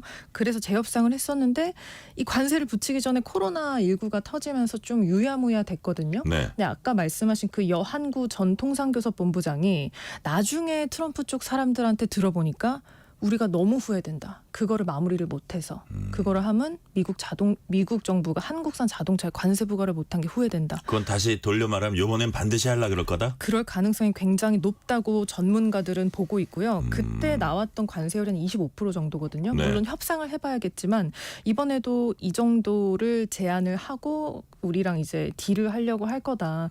근데 이제 1기 때는 이렇게 동맹, 우방국의 관세를 높게 매기는 거에 대한 내부의 반대가 좀 있었어요. 트럼프 행정부 안에서. 근데 이제는 아시다시피 그때보다 트럼프는 공화당을 더 강하게 장악하고 있고 그리고 참모들을 다 지금 더 충성파로 채우고 있잖아요. 그렇기 때문에 의회까지 공화당이 장악했습니다. 그렇습니다. 상하원 다 장악했기 네. 때문에 여한구 본부장도 그렇고 이 많은 전직 통상본부장들이 아마 석 달 안에 취임 후 석 달 안에 이런 정책을 굉장히 강하게 추진할 거라고 말하고 있습니다. 여한구 본부장이 귀가 간질간질하겠네요. 지금. 저희가 너무 많이 인용을 하고 있네요. 자, 관세를 매기면 결국 차값을 이제 올릴 수밖에 없어서 우리 기업도 이제 일단 손해를 보게 됩니다. 네. 우리 신지혜 기자 보시기에 시행될 경우에 큰 타격이 예상됩니까? 아무래도 타격이 없지는 않겠죠. 네네. 그런데 협상을 해봐야 됩니다. 그러니까 트럼프 행정부 특징은 말씀드린 대로 관세를 통보를 하는데 이걸 바로 시행한다기보다는 그러니까 협상을 일단 해보자 네. 하면서 원하는 걸 더 얻어가는 스타일이라서 일단은 협상 결과가 중요할 것 같고요. 그리고 우리만 관세를 받는 게 아니라 네. 독일, 뭐 예를 들면 유럽산 자동차도 미국에 수출 많이 하고요. 그렇기 때문에 이제 일본도 그렇고 그래서 같은 관세를 부과받는 상황에서 다른 나라보다 얼마나 더 협상을 잘하느냐가 조금 관건이 될 것 같아요. 참 우리 입장에서는 이 양질의 현대차, 기아차를 미국 소비자들이 좀 싸게 살 수 있게 이렇게 해줬으면 좋겠는데 예. 트럼프의 셈법은 이제 다른 것 같습니다. 네. 자, 한국 기업들은 보조금 받는다는 미국 정부 약속 믿고 미국에 상당한 투자 그동안 해왔어요. 네. 그렇다면 트럼프 행정부 이제 출범하면은 바이든 정부가 약속했던 전기차나 배터리 보조금 이거 없어지는 거예요? 봐야 되는데 일단은 폐지를 하겠다라고 예고를 지금 공언을 참모들이 하고 있거든요. 예. 근데 이제 그게 실제로 폐지가 되는지는 좀 봐야 된다는 것이 그 아시겠지만 한국 기업들이 그 바이든 정부가 약속한 보조금을 받으려고 미국에 투자를 많이 했어요. 거기 공장을 짓겠다. 우리가 네. 가서 물건을 생산하겠다. 대부분 공화당 지지 지역구예요. 그래서 그 IRA 바이든 정부가 약속한 인플레이션 감축법의 보조금의 80% 정도의 혜택이 다 그 공화당 지역구로 가고 있대요. 네. 그렇기 때문에 트럼프 입장에서는 그걸 마냥 폐지하기가 조금 어렵다는 전망도 나오고 있어요. 네. 하지만 보조금을 이전보다 받기가 더 어려워질 것이다. 혹은 폭이 훨씬 축소될 것이다. 왜냐하면 트럼프가 원하는 거는 미국 기업에게 혜택을 주는 거지 외국 기업에게 그 혜택을 나눠주는 건 아니거든요. 그렇죠. 그렇기 때문에 그 요건을 훨씬 강화해서 아마 이전에 바이든 행정부가 약속한 만큼의 보조금을 얻기는 힘들겠죠. 그렇기 때문에 한국 기업들도 뭐 대응을 고심하겠죠. 생산이나 뭐 공장을 짓는 속도를 조금 조절을 해가면서 네. 대응을 한다든지 뭐 그런 방식으로 좀 하여튼 고민이 굉장히 많을 겁니다. 지금. 네. 지금 이제 대응 얘기를 하셨는데 트럼프 행정부는 1기 때도 이제 비슷한 정책 추진을 했었어요. 예. 그때 우리 정부는 어떻게 대응했고 또 그 결과가 어땠습니까? 그때 철강과 알루미늄에 관세를 매긴다고 했었어요. 네. 근데 다른 나라는 25% 일괄적으로 매기는데 한국, 브라질 뭐 이렇게 우리한테 수출을 많이 하는 나라한테는 53%를 매긴다고 했어요. 그러니까 우리 입장에서는 너무 당혹스럽잖아요. 네. 근데 그때 결과적으로 초반에 면제 조치를 받았어요. 네. 그러니까 트럼프 행정부는 일괄적으로 적용한다고 해놓고 협상을 해봐서 본인들이 원하는 걸 얻으면 그 관세를 면제해 줄 줄 아는 그런 탄력성이 조금 있다고 전문가들은 말하는데 그때 우리가 협상을 좀 빨리 시작했고 미국이 원하는 걸 약간은 줬어요. 그러니까 예를 들면 우리가 철강을 미국에 수출하는 그 수량을 조금 줄일게. 그리고 자동차 업계에서도 우리가 조금 양보할게. 대신에 이 정도 관세는 조금 곤란하다라고 하니까 미국도 우리가 원하는 걸 좀 주네? 라고 네. 했기 때문에 면제 조치라는 걸 준 거예요. 그렇기 때문에 이번에도 전문가들은 일단은 빨리 움직여서 미국이 원하는 걸 파악한 다음에 우리가 면제 조치를 빨리 받는 게 중요하다라고 이야기를 하고 있습니다. 하지만 당연히 타격은 좀 있었고요. 대미 네. 무역 흑자의 폭이 좀 줄기는 했습니다. 네. 자, 하나하나 약간 세부적으로 한번 살펴볼게요. 네. 지금 말씀하신 대로 한국 기업들이 대미 투자 굉장히 많이 했어요. 네. 지난해 미국에 가장 많이 투자한 나라다 이런 통계도 맞습니다. 나와 있는데 네. 삼성, LG 등 대기업들이 뭐 미국에 공장 지으면서 일자리 창출 이게 또 트럼프가 가장 강조하는 부분이기도 한데 네. 일자리 창출 많이 했습니다. 이런 성과를 좀 홍보를 하면은 좀 어떻게 효과가 있지 않을까요? 실제로 그걸 많이 부각을 하려고 합니다. 네. 작년에 대미 투자, 그러니까 미국의 투자를 가장 많이 한 나라가 한국이었고, 그러니까요. 그다음에 지난 3년 동안 한국 기업이 미국에 투자한 돈이 1,000억 달러거든요. 이게 우리 돈으로 하면 100조가 넘는 돈이에요. 예, 거기다가 이게 대부분 다 뭐 전기차, 반도체 같은 첨단 분야고 작년까지 창출한 한국 기업이 창출한 일자리가 네. 47만 개라고 합니다. 47만 47만 엄청난 개면 건데. 많은 거예요. 그러니까 제주도 인구가 지금 48만 명 된다고 예. 하거든요. 모두를 다 고용할 수 있는 정도의, 심지어 예전에 이제 공장들이 있다 빠져나가서 약간 경제적으로 어려운 지역들에도 네. 일자리를 많이 창출했고, 그다음에 급여도 다 좋은 일자리들이에요. 저급의 일자리가 아니고 외교부가 발표한 걸 보면 이제 일자리 평균 연봉이 10만 불 정도 된대요. 그러니까 1억 원이 좀 넘는 거잖아요. 그 정도 10만 달러면은 그 뭐 텍사스나 뭐 이런데 조지아나 이 공장 지역 이런 데서 먹고 사는데 별 지장 굉장히 없는 액수인데. 고임금이에요. 예, 그러니까 이게 예. 아시아 투자국 중에 한국이 창출한 일자리의 평균 임금이 가장 높대요. 그러니까 이게 물론 평균치를 낸 거긴 하지만 이런 걸 어필을 하고 있고 바이든 행정부는 이 기여를 좀 인정을 해줬어요. 그런데 트럼프랑 어떤 협상을 해봤던 전직 통상교섭 본부장들 말은 이 자랑을 좀 잘 해야 된다는 거예요. 그러니까 우리가 이렇게 투자 많이 하잖아. 그러니까 좀 봐줘라고 하면, 그러니까 미국에 투자하는 건 투자하는 거고 우리의 대미 관세는 관세고. 예. 너네 우리한테 흑자를 많이 받아가는 건 그건 다른 문제잖아. 다른 문제를 왜 하나로 말해? 나 같으면 이런 얘기할 것 같아요. 네. 아니 너희 소비자들이 양질의 좋은 자동차 살 수 네. 있잖아. 우리가 일자리를 창출해 줌으로써.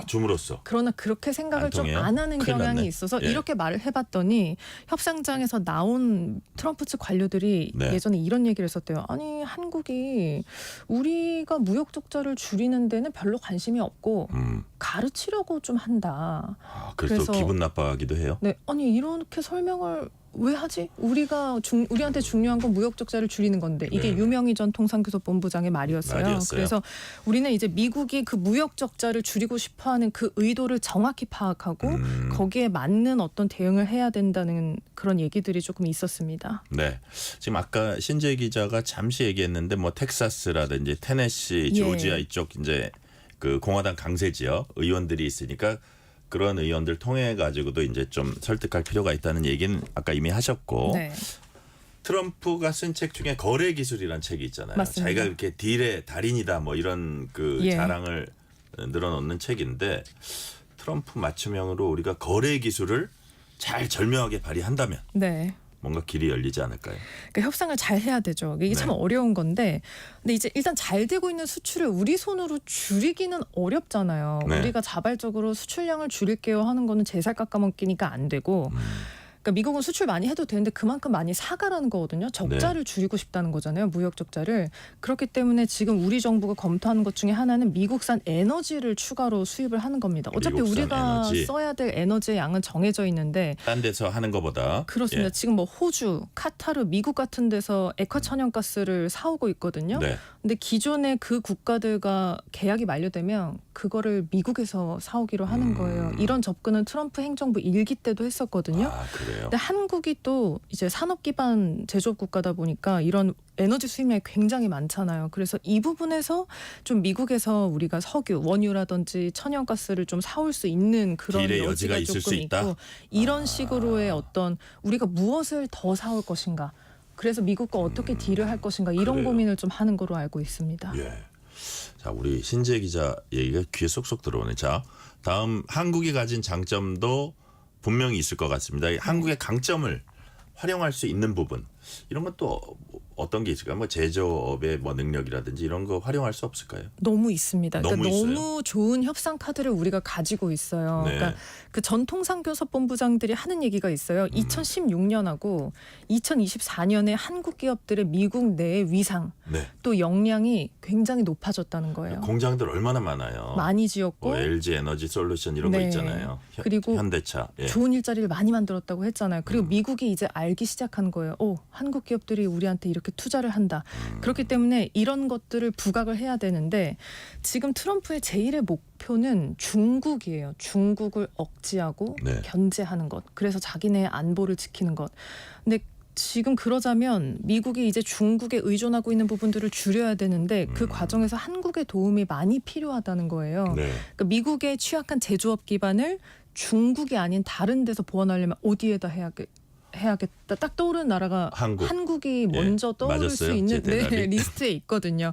그렇기 때문에 그 빈틈을 한국 업체가 특히 우리가 트럼프 대통령이 말했던 조선업 비롯해서 뭐 군수 분야도 있고요. 원자력 그리고 뭐 천연가스 이런 부분에서 좀 협력을 할 수 있다. 그리고 특히 우리가 강점 가진 첨단 기술 분야에서도 네. 미국하고 충분히 좀 상생을 할 수 있는 분야가 있다고 정부는 보고 그런 쪽으로 좀 우리의 강점을 미국에 좀 어필을 하고 싶은 그런 고민을 하고 있는 것 같습니다. 그러니까요. 지금 신재 기자는 뭐 에너지 만약에 좀 계약이 끝나면 그쪽을 미국 쪽에서 사오는 거 똑같은 가격이면 이렇게 네.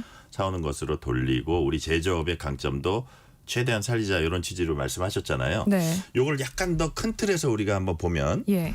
미국의 방위비 올려주고 무역 정책 예외받는다. 그러면 그쪽에서도 좀 만족하면서 우리가 전체적인 국익에서 보면 좀 손해 보지 않는 범위 내에서 할 수 있지 않을까. 큰 틀에서 보면 그런 거래도 가능하지 않을까요? 그렇게 생각해 볼 수 있고 네. 실제로 트럼프 대통령은 안보하고 경제를 따로 보지를 않아요. 네네. 그래서 멕시코 같은 경우는 그러니까 멕시코랑 지금 뭐 무역 협정을 캐나다랑 맺은 상태라서 관세를 안 매겨야 되는 상황에서도 네. 야, 너네 멕시코 지금 너네 나라 국민이 우리나라 미국으로 불법 국경 넘어오는 이민자들 그거 안 막으면 나 관세 때릴 거야. 이렇게 하는 게 트럼프 스타일이에요. 예. 그런데 우리도 뭐 이런 거죠. 방위비를 1조 원 더 올려줄게 1년에. 우리가 지금 연 1조 5천억을 내고 있는데 2조 5천억을 줄 테니까 우리 관세는 좀 없던 걸로. 네. 이렇게 단순하게가 안 된다는 거예요. 트럼프 입장에서는. 트럼프 행정부는 어떻게 하냐면 방위비 올려줄 수 있었어? 그럼 일단 그건 받고 무역협상 따로 또 시작해봅시다.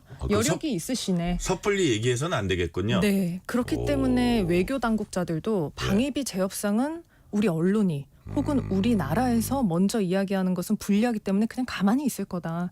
그리고 그렇게 어떤 1차원적으로 여기서 올려줄 테니 여기서 깎아주십시오. 이런 협상은 사실 조금 현실적으로는 어려울 수 있다는 거예요. 그렇기 우리가 때문에 이론적으로는 생각할 수 네, 있어도 그렇기 때문에 협상이 좀 굉장히 복잡하고 예. 우리가 미국이 원하는 것 근데 우리가 양보할 수 없는 걸 아주 정교하게 지금 좀 파악을 해야 되는 그런 단계에 있다고 말씀을 드릴 수 있을 것 같습니다. 네네. 사실 이게 우리가 쭉 살펴보면 미국이 이제 저런 거에 대해서 우리가 대응한다. 이건 현실적인 얘기고 당연히 좀 다각적으로 대응은 해야 되지만 일방적 관세 부과 같은 이런 강압적인 무역 정책은 사실 자유주의 국제 무역 질서에 반하는 거잖아요. 맞지 않는 건데. 맞습니다. 네. 이런 최강대국이 이렇게 힘자랑을 하면 방법은 없는 거죠. 하지만 우리가 또 가지고 있는 패라는 게 있으니까요. 그러니까. 아까 말씀하신 대로 일방적인 관세 부과 하지만 할 수 있다는 거 우리 이미 경험을 했잖아요. 그러니까요. 그 경험이 축적돼 있기 때문에 이번에는 좀 더 효율적으로 대응할 네. 수 있을 거라는 그런 기대가 조금 있고요. 그다음에 한국이 아까도 말씀드렸지만 제1의 타겟이냐 뭐 그것도 아닙니다. 중국에게 흑자를 많이 내는 국가들이 있어요. 한국은 대미 흑자를 내는 국가 중에 한 8위 규모이고요. 우리 앞에 중국, 멕시코, 베트남, 독일, 뭐 일본 등이 우리보다 더 많은 흑자를 미국과 내고 있어요. 네. 그렇기 때문에 그들과 협상을 어떻게 하는지를 좀 지켜볼 필요도 있고 또 막 이렇게 나쁜 점만 이야기한 것 같은데 미국이 중국을 억제하는 과정에서 우리에게 시간을 벌어줬다는 평가가 있었잖아요. 네네. 이게 행정부 때. 네네. 이번에도 그럴 수 있고 우리가 그런 기회를 잘 활용을 해야 된다. 이런 분석들도 제기되고 있습니다. 그렇군요. 자, 정부도 지금 이제 신재 기자 얘기 들어보니까 고민이 많을 겁니다. 예. 이제 고위 공무원이라든지 혹은 실무 공무원들 만나보면은 주로 요즘 어떤 얘기들 합니까? 일단 이렇게 시작하고 하루 시작해요? 네, 잠을 못 잔다, 퇴근을 못 한다. 근데 다들 고민이 많지만 네. 그래도 이제 다 같이 국익을 고민하는 입장에 있는 거잖아요. 네. 그렇기 때문에 뭐 우리 기업들, 특히 기업들하고 같이 좀 협업을 해서 네. 이 무역의 파도를 잘 넘어보자. 이런 그런 얘기들을 잘 하고 있습니다.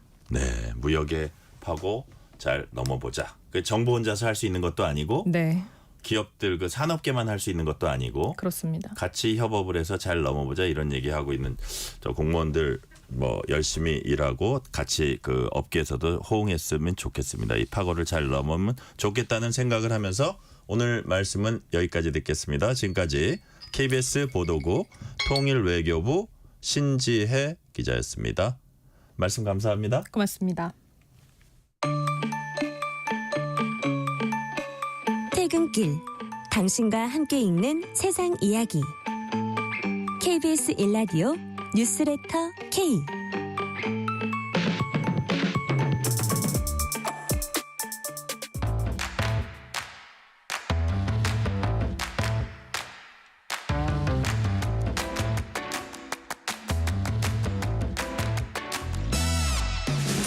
오늘 가장 뜨거운 뉴스, 화제 소식 쏙쏙 골라서 전해드립니다. 뉴스레터 브리핑. 오늘은 서은영 뉴스 큐레이터 나오셨습니다. 서은영 큐레이터님 어서 오세요. 네, 안녕하세요.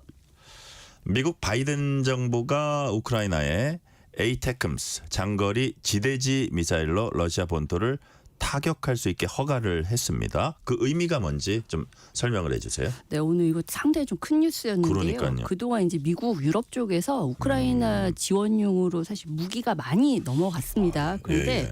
그동안 이 무기를 사용하는데 제약이 상당히 많았어요. 그러니까 일단은 우크라이나는 일단은 이 무기를 가지고 러시아 본토를 공격해서 이제 심장부를 파고들고 싶은 욕심이 있었겠죠. 근데 이런 요구를 계속 해왔지만 네. 이 미국이나 유럽에서 계속 이걸 고사했어요. 그러니까 왜냐하면 이게 확전으로 치달을 수 있는 우려가 있기 때문에 이 무기는 반드시 그러니까 이 러시아에 점령당한 지역에서만 사용을 해야 된다. 네. 근데 이렇게만 계속 이 제약을 걸어왔었거든요. 그리고 계속된 이제 이 사용을 허가해달라는 요구에 대해서는 상당히 좀 이제 난색을 표해 왔는데 오늘 이렇게 좀 전격적으로 금기를 깨는 결정이 나온 겁니다. 그것도 네. 미국에서요. 그러니까 유럽 같은 경우에는 알았어. 그런데 미국이 먼저 하는지 보고 네. 이런 태도였거든요. 근데 네. 지금 정말 미국이 먼저 이 금기를 깨주는 결정을 내린 거예요. 근데 이게 참 이례적인 게 아시다시피 이 바이든 대통령의 임기가 얼마 남지 않았잖아요. 네. 그러니까 2달여 정도 남은 건데 자기가 그냥 승인해주고 떠나버리는 거예요? 상당히 이제 중요한 결정을 내린 것이고요. 이 에이테크스가 어떤 무기인지를 좀 어떤 설명을 겁니까? 드려야 예, 예. 이제 이 의미를 좀 더 자세히 설명드릴 수 있을 것 같은데요. 에이테크스 같은 경우에는 세계 최대 방산 기업인 로키드 마틴이 만든 전술 지대지 미사일이고요. 모델에 따라서 조금씩 차이가 있긴 하지만 최대 이제 170kg 정도의 무게의 폭탄을 탑재를 해서 사거리 300km 지점까지 네. 정밀 타격이 가능한 미사일로 알려져 있습니다. 그리고 이게 웬만한 포병 로켓 시스템보다 더 높이 날고 네. 더 빨리 날고 훨씬 빠르게 이 타격이 가능하다. 정밀 타격이 가능하다. 그리고 심지어 이게 이동식 발사대에서 발사가 가능해서 네. 한 곳에서 얼른 이 타격을 한 다음에 빨리 다른 지역으로 또 이동해서 또 타격하고 이렇게 연쇄적인 공격이 가능하다는 장점도 있어요. 그래서 예전에는 심지어 이제 전쟁 초반에는 이 에이테크스 가지고 게임 체인저다라는 이야기가 나오기도 했을 정도로 정도로요? 이게 투입이 되면 전세를 뒤바꿀 수 있을 거야라는 이야기가 나오기도 했었습니다. 근데 아무래도 지금 이제 그러면 이제 사거리가 300km라고 했으니까 네. 그럼 이게 정말로 우크라이나에서 러시아를 정말 타격이 가능하냐? 실제 이제 우크라이나 국경에서 러시아가 지금 이제 탈환을 노리고 있는 남부 쿠르스크주, 그러니까 네. 우크라이나가 일부 점령을 한 상태죠. 근데 여기까지 직선 거리가 한 100km 정도 되고요. 당연히 지금 커버 가능한 것이죠. 그리고 러시아 수도 모스크바까지 400km 정도 됩니다. 그러니까 완전 모스크바 심장부를 뚫지 못하더라도 그 인근 지역을 공격하는 건 충분히 가능하다라고 할 수 있는 것이고요. 그럼 미국이 왜 도대체 이제 와서 원칙을 갑자기 그러니까 그게 참 바꿨냐? 궁금하네요. 아무래도 이 북한의 파병이 상당히 결정적인 영향을 미치지 않았을까? 이것이 일단은 외신의 이제 종합적인 분석입니다. 지금 이제 제가 아까 에이테크스가 이제 게임 체인저라고 말씀드렸지만 지금은 워낙에 이제 우크라이나가 이제 수세에 몰렸던 상황이기 때문에 지금 이것이 투입된다고 해서 전황이 바뀔 것이라고 예상하는 사람은 거의 없는 상황이에요. 지금은. 그런데 적어도 이것이 북한군이 이런 첨단 무기에 얼마나 취약한지를 좀 몸소 보여주고 네. 그리고 앞으로 이 병력을 보내는 것은 자살행위다. 라는 메시지를 줄 정도로는 위력을 발휘할 수 있다. 이런 계산이 깔려 있지 않겠느냐라는 분석이 나오고 있고요. 네. 지금 이제 러시아가 이 쿠르스크 지역 탈환을 위해서 이제 대규모 공세 곧 할 거다. 그리고 지금 일단 이 지역에도 지금 북한군 포함해서 5만 명 병력이 지금 집결한 상황인데, 그럼 이 정도 병력을 제압하려면 적어도 이 정도의 정밀 타격이 가능한 아주 위력이 있는 미사일 사용이 가능해야 한다라는 것이 이제 미국의 판단일 것이다라는 겁니다. 우크라이나는 지금 우선적으로는 이 쿠르스크 지역에 이 미사일을 활용할 가능성이 굉장히 높아 보이고요. 그런 이 이야기는 즉 결국 러시아군과 북한군의 이제 공격용으로 사용할 가능성이 굉장히 높다. 이렇게 이야기할 수 있을 것 같아요. 그리고 이게 이제 직접 공격용도 있지만 더해서 이게 군대 밀집 지역이라든지 뭐 탄약을 보관하는 뭐 이제 그런 뭐 여러 가지 군수 물자를 보관하는 창고나 이제 그런 공급선을 만약에 이 미사일을 활용해서 공격을 한다? 그러면 아무래도 앞으로 진행될 이 공세를 좀 약화시키는 데는 상당히 위력을 발휘할 수 있다. 이런 분석도 나오고 있습니다. 지금 우리 서은영 큐레이터님 말씀 듣고 보니까 에이테크스 장거리 지대지 미사일 러시아에는 아주 심대한 위협일 수 있고 네.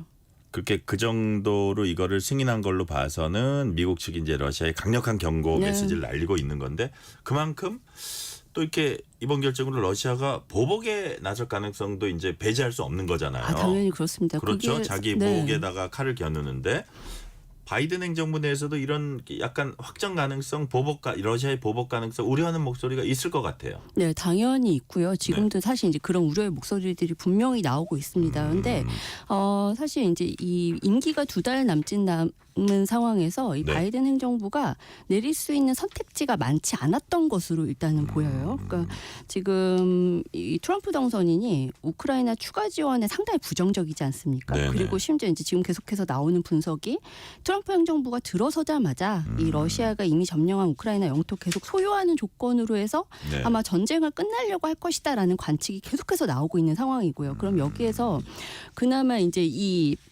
우크라이나 지원을 본인의 상당히 큰 치적 중에 하나로 삼고 있는 바이든 행정부로서는 네. 이제 지금 상황에서 빠른 판단을 내려야 되는 상황이었던 것으로 보여요. 지금 이제 협상 국면에서 이제 많이 이제 딱 트럼프 행정부 들어서자마자 이제 협상 국면이 시작이 됐는데 네네. 그나마 이제 우크라이나가 이 쿠르스크 영토를 일부 점령한 이 카드라도 들고 그럼 우리 영토를 다시 내놔 이걸 돌려줄게. 그러니까 뭔가 카드를 쥐고 있어야 되는 거잖아요. 그런데 만약에 앞으로 지금 이제 한두 달간 대공세가 이어지면서 만약에 이 쿠르스크마저 다시 러시아가 탈환한다. 그럼 사실 우크라이나 손에는 아무런 카드가 쥐어지지 않은 상태로 협상 국면이 시작될 가능성도 있는 겁니다. 트럼프는 전쟁을 자꾸 멈추려고 하고. 네. 그렇죠. 그러니까 바이든 행정부 입장에서는 이 카드라도 움켜쥐고 있을 수 있게끔 이제 시간을 벌어주고자 하는 선택을 할 수밖에 없었다라는 거죠. 그래서 아마 지금은 이제 남은 시간이 얼마 안 남은 상황에서 우크라이나에 확실하게 힘을 실어주는 좀 승부수를 던진 것이다 이런 이야기를 할 수 있을 것 같고요. 그럼에도 불구하고 제가 아까 그 얘기 말씀드렸잖아요. 전쟁 초반만 해도 에이테크스가 게임 체인저다라고 얘기했는데 지금은 사실 그 이야기 잘 안 한다고요. 왜냐하면 아닌 걸로 인식돼요. 너무 늦었다라는 거예요. 그러니까 오히려 지금 미국 내에서는 그런 이야기도 나옵니다. 할 거면 진작 해줬어야지. 지금 지원하는 것은 사실 전황에 그다지 도움이 되지 않을 것이다. 괜히 러시아만 자극하는 꼴이 될 수 있다. 이런 우려도 있습니다. 장점보다는 단점이 많을 수도 있다는 그건데. 자, 말씀하신 대로 러시아만 이제 자극할 수 있다 말씀하셨지만 러시아가 미국 이번 결정에 강력하게 반발하면서 3차 대전 이런 말까지 했어요. 네, 사실 이제 3차 대전이라는 용어는 저는 이제 푸틴 대통령도 한번 이야기를 한 적이 있긴 합니다만 지금 러시아 정치권에 상당히 이제 강력한 반발을 좀 하고 있습니다. 지금 미국이 우크라이나에 이제 장거리 미사일 에이테크스로 러시아 본토 타격 허용했다는 보도가 나오자마자 뭐 3차 대전으로 이어질 수 있다 이런 경고를 내놓고 있는데 이 로이터와 타스통신 등 외신을 보면 러시아 하원 국제문제위원회 부위원장인 블라디미르 자바로프가 에이테크스 허용과 관련해서 이 3차 세계대전 시작을 향한 매우 큰 발걸음이다. 이렇게 반발했고요. 러시아 상원 헌법위원회 안드레이 클리샤스 위원장도 텔레그램에 글을 올려서 서방이 우크라이나 자주권을 완전히 폐허로 만들 수 있는 수준으로 치닫기로 결정했다. 이렇게 경고를 하기도 했습니다. 아직 러시아 크렘린궁 같은 경우에는 반응이 나오지는 않았는데 이걸 좀 대신할 만한 발언이 나온 게 마리아 이제 자하로바 러시아 외무부 대변인이 한 발언이 있습니다. 그러니까 대통령이 이미 이 사안에 대해 언급해왔다 이렇게 말을 했는데요. 이게 무슨 이야기냐면 지난 9월에 이미 이제 푸틴 대통령이 3차 대전 언급했다고 제가 말씀드렸잖아요. 그때 이제 뭐라고 했냐면 서방이 우크라이나의 러시아 영토 타격을 허용한다면 너희가 러시아와 전쟁 당사자가 된다는 의미다. 이렇게 경고를 했었거든요. 그러니까 이 이야기를 다시 상기를 시킨 겁니다. 그리고 북한에서도 좀 반응이 나왔어요. 그러니까 북한 매체들은 김정은 북한 국무위원장이 3차 세계대전을 언급하면서 핵무력을 한계 없이 강화하고 전쟁 준비 완성에 총력을 집중할 것이다라고 말했다. 이렇게 보도하기도 했습니다. 네. 이번엔 철도 부분 파업 얘기입니다. 오늘 수도권에선 지하철이 늦게 와서 출근길, 등굣길 지각하신 분들 꽤 있을 겁니다. 오늘부터 시작된 철도 노조의 이른바 준법 투쟁으로 지하철 운행이 차질을 빚었어요? 네, 그렇습니다. 철도노조가 이제 오늘 첫 열차 운행부터 준법 투쟁에 돌입을 했는데요. 이 여파로에서 수도권 전철 1호선과 3호선, 4호선, 수인 분당선, 경의 중앙선, 서해선 일부 열차 구간에서 지연이 발생을 했습니다. 다만 이제 KTX와 일반 열차 같은 경우에는 그나마 정상 운행이 되면서 좀 차질을 빚지는 않았습니다. 철도노조는 이제 노조원들이 오늘 작업 매뉴얼을 준수하면서 업무를 했기 때문에 이걸 준법 투쟁이라고 이제 명명을 한 거고요. 네. 코레일 같은 경우에는 이것은 태업이다. 그러니까 이제 태만하게 업무를 했다라는 표현이죠. 근데 이렇게 태업으로 규정을 하고 엄정 대응하겠다 이런 방침을 세웠습니다. 오늘 이제 지하철 타보신 분들 다 기억하시겠지만 승강장 곳곳에 이제 전광판에 벽면에 이렇게 철도 노조 태업으로 전동 열차 지연 운행 중 불편을 끼쳐 죄송하다 이런 안내 문구가 적혀 있었고요. 네. 안내 방송으로도 일부 열차 지연으로 급하신 분들은 다른 교통수단을 이용해주길 바란다 이런 안내가 계속 나오기도 했습니다. 코레일에 따르면 오늘 오전 8시 기준으로 총 113대의 열차가 예정 시각보다 5분 내지 한 20분 정도 지연이 됐고요. 1호선 경인선 같은 경우에는 3대 정도가 운행이 취소가 되기도 했습니다. 퇴근길에도 좀 비슷한 수준으로 열차 운행이 차질을 좀 빚을 것으로 보이고요. 코레일 관계자가 이 철도 노조 태업으로 인한 고객 불편 최소화를 위해서 비상수송대책본부를 가동하고 신속 대응체계 유지하겠다. 그리고 혹시라도 이번 태업 과정에서 사규와 법령에 위배되는 행위가 있다. 그럼 엄정 대응하겠다. 이렇게 밝히기도 했습니다. 네. 사측은 태업이라고 규정지었고 노측은 준법투쟁이라고 했는데 이게 이제 요구사항이 관철이 안 되면은 총파업으로 가는 겁니까? 네. 이미 사실 총파업을 예고를 한 상황이에요. 그러니까 지금 이제 그때까지 관철이 안 되면 21일에 이제 기자회견해서 이제 총파업 일정 밝히고 다음 달 초에는 무기한 총파업 돌입하겠다 이렇게 좀 예고를 한 상황인데요. 이번 투쟁 자체는 이제 이 노조가 요구하는 사항들이 이제 관철되지 않았기 때문이고요. 지금 노조의 요구 사항이 4조 2교대 전환, 그리고 부족한 인력 충원해라, 그리고 기본급 2.5% 정액 인상해라 이런 몇 가지 요구 사항들이 있거든요. 근데 이런 것들이 어쨌든 지금 이제 해결되지 않을 경우에는 총파업으로 치달을 수밖에 없을 것으로 보이고요.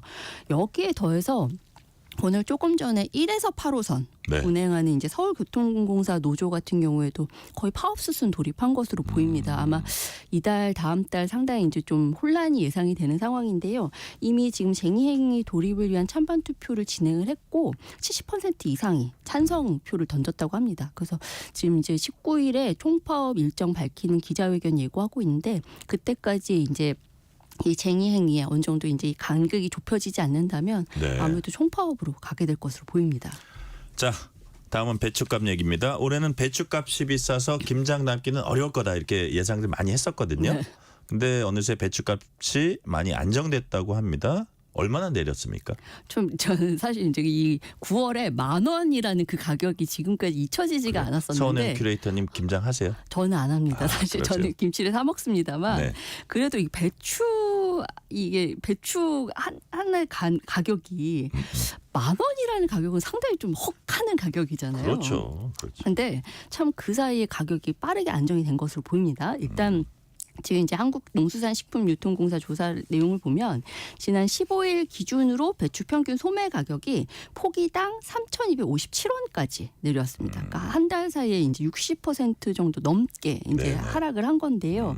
아무래도 이제 그 사이에 좀 가을 배추 출하가 이어지고 있고 또 이제 정부에서도 여러 가지 이제 할인 프로그램을 좀 진행을 하면서 그러면서 아무래도 가격이 좀 빠르게 안정이 됐던 것으로 보입니다. 좀 기억하시겠지만 왜 배추값이 이렇게 올랐느냐. 결국 9월 중순까지 폭염 이어지고 집중호우 이런 것들 여파로 사실 이제 배추 작황이 상당히 안 좋아졌던 거잖아요. 그런데 참 그 사이에 어떻게 이렇게 좀 빠르게 회복이 됐는지 참 신기하다라는 생각이 좀 들기도 해요. 근데 다만 1년 전과 비교하면 아직은 조금 비쌉니다. 그렇군요. 아직은 20% 이상 비싼 게 사실이고요. 여전히 좀 높은 가격 부담스러우시다면 조금 더 기다려서 이 남부지방 특히 해남에서 나오는 배추까지 좀 기다리셨다가 11월 말이나 12월 초에 김장 담그시면 더 싸게 담그실 수 있다고 합니다. 그동안 너무 이제 늦가을 치고는 포근해서 배추 생육에도 좋지 않았다니까 우리 서은영 큐레이터님 말씀처럼 11월 말 12월 초쯤 사면은 가장 그 저렴한 배추를 좋은 품질로 살 수 있다 말씀까지 오늘은 듣겠습니다. 네. 자, 지금까지 서은영 뉴스 큐레이터였습니다. 말씀 감사합니다. 네, 감사합니다.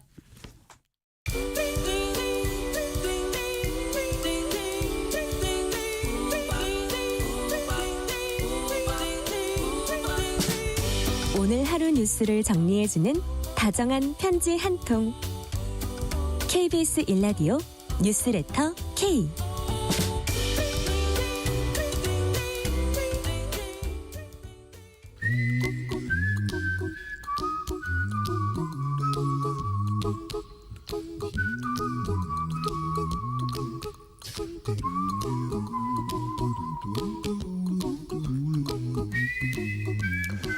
돈 걱정, 경제 걱정, 미래 걱정, Don't worry.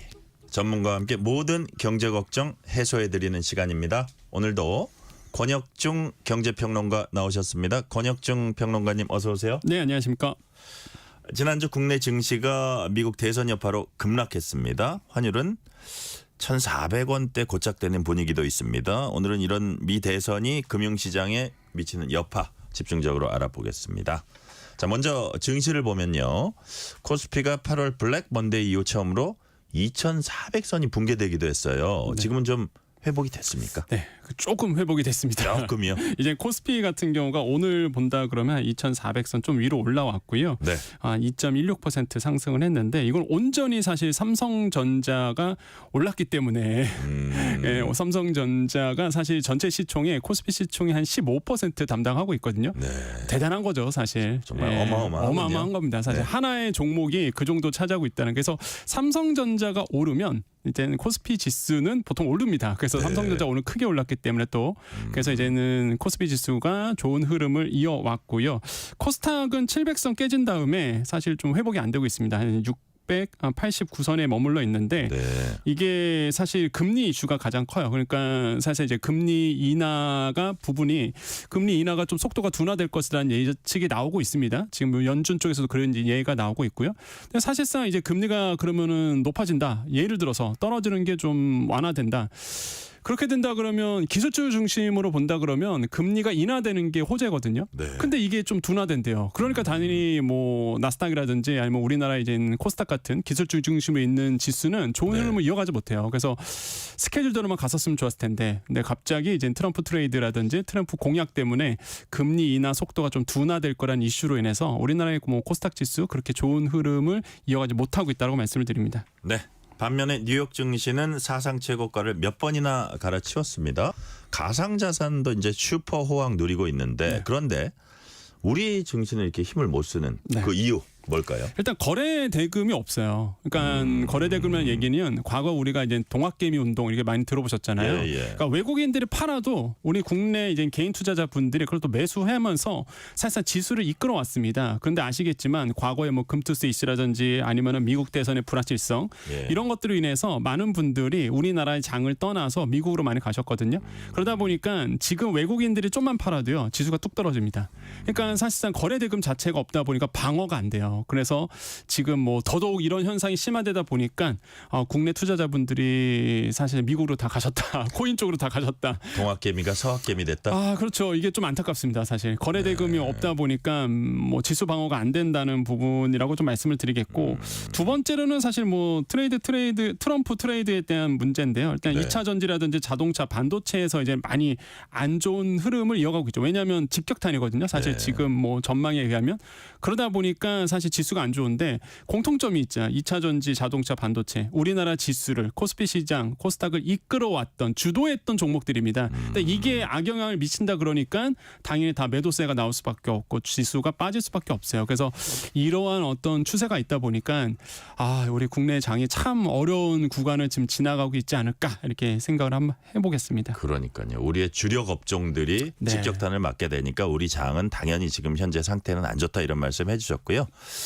자, 삼성전자 이제 시가총액 3분의 1 정도 되기 때문에 주가 등락 여파 크다는 말씀하셨고 미국에서 칩스법 이제 폐기 관측 나오면서 이른바 한때는 많이 회복됐다고는 하셨지만 사만전자로 내려앉기도 했잖아요. 자, 10조 원 규모 자사주 매입 계획을 삼성전자가 발표했는데 일단 단기적으로는 좀 효과가 있다고 봐야 하나요? 네, 단기적으로는 있죠. 이게 사실 장기적으로는 미지수인데 단기적으로는 하나의 이벤트이기 때문에 좋은 흐름을 이어갈 것으로 보고 있습니다. 근데 다시 한번 강조되지만 제가 봤을 때는 이건 단기적인 이벤트다라고 말씀을 드려요. 일단 15일이었습니다. 삼성전자가 이제는 7% 이상 올랐고요.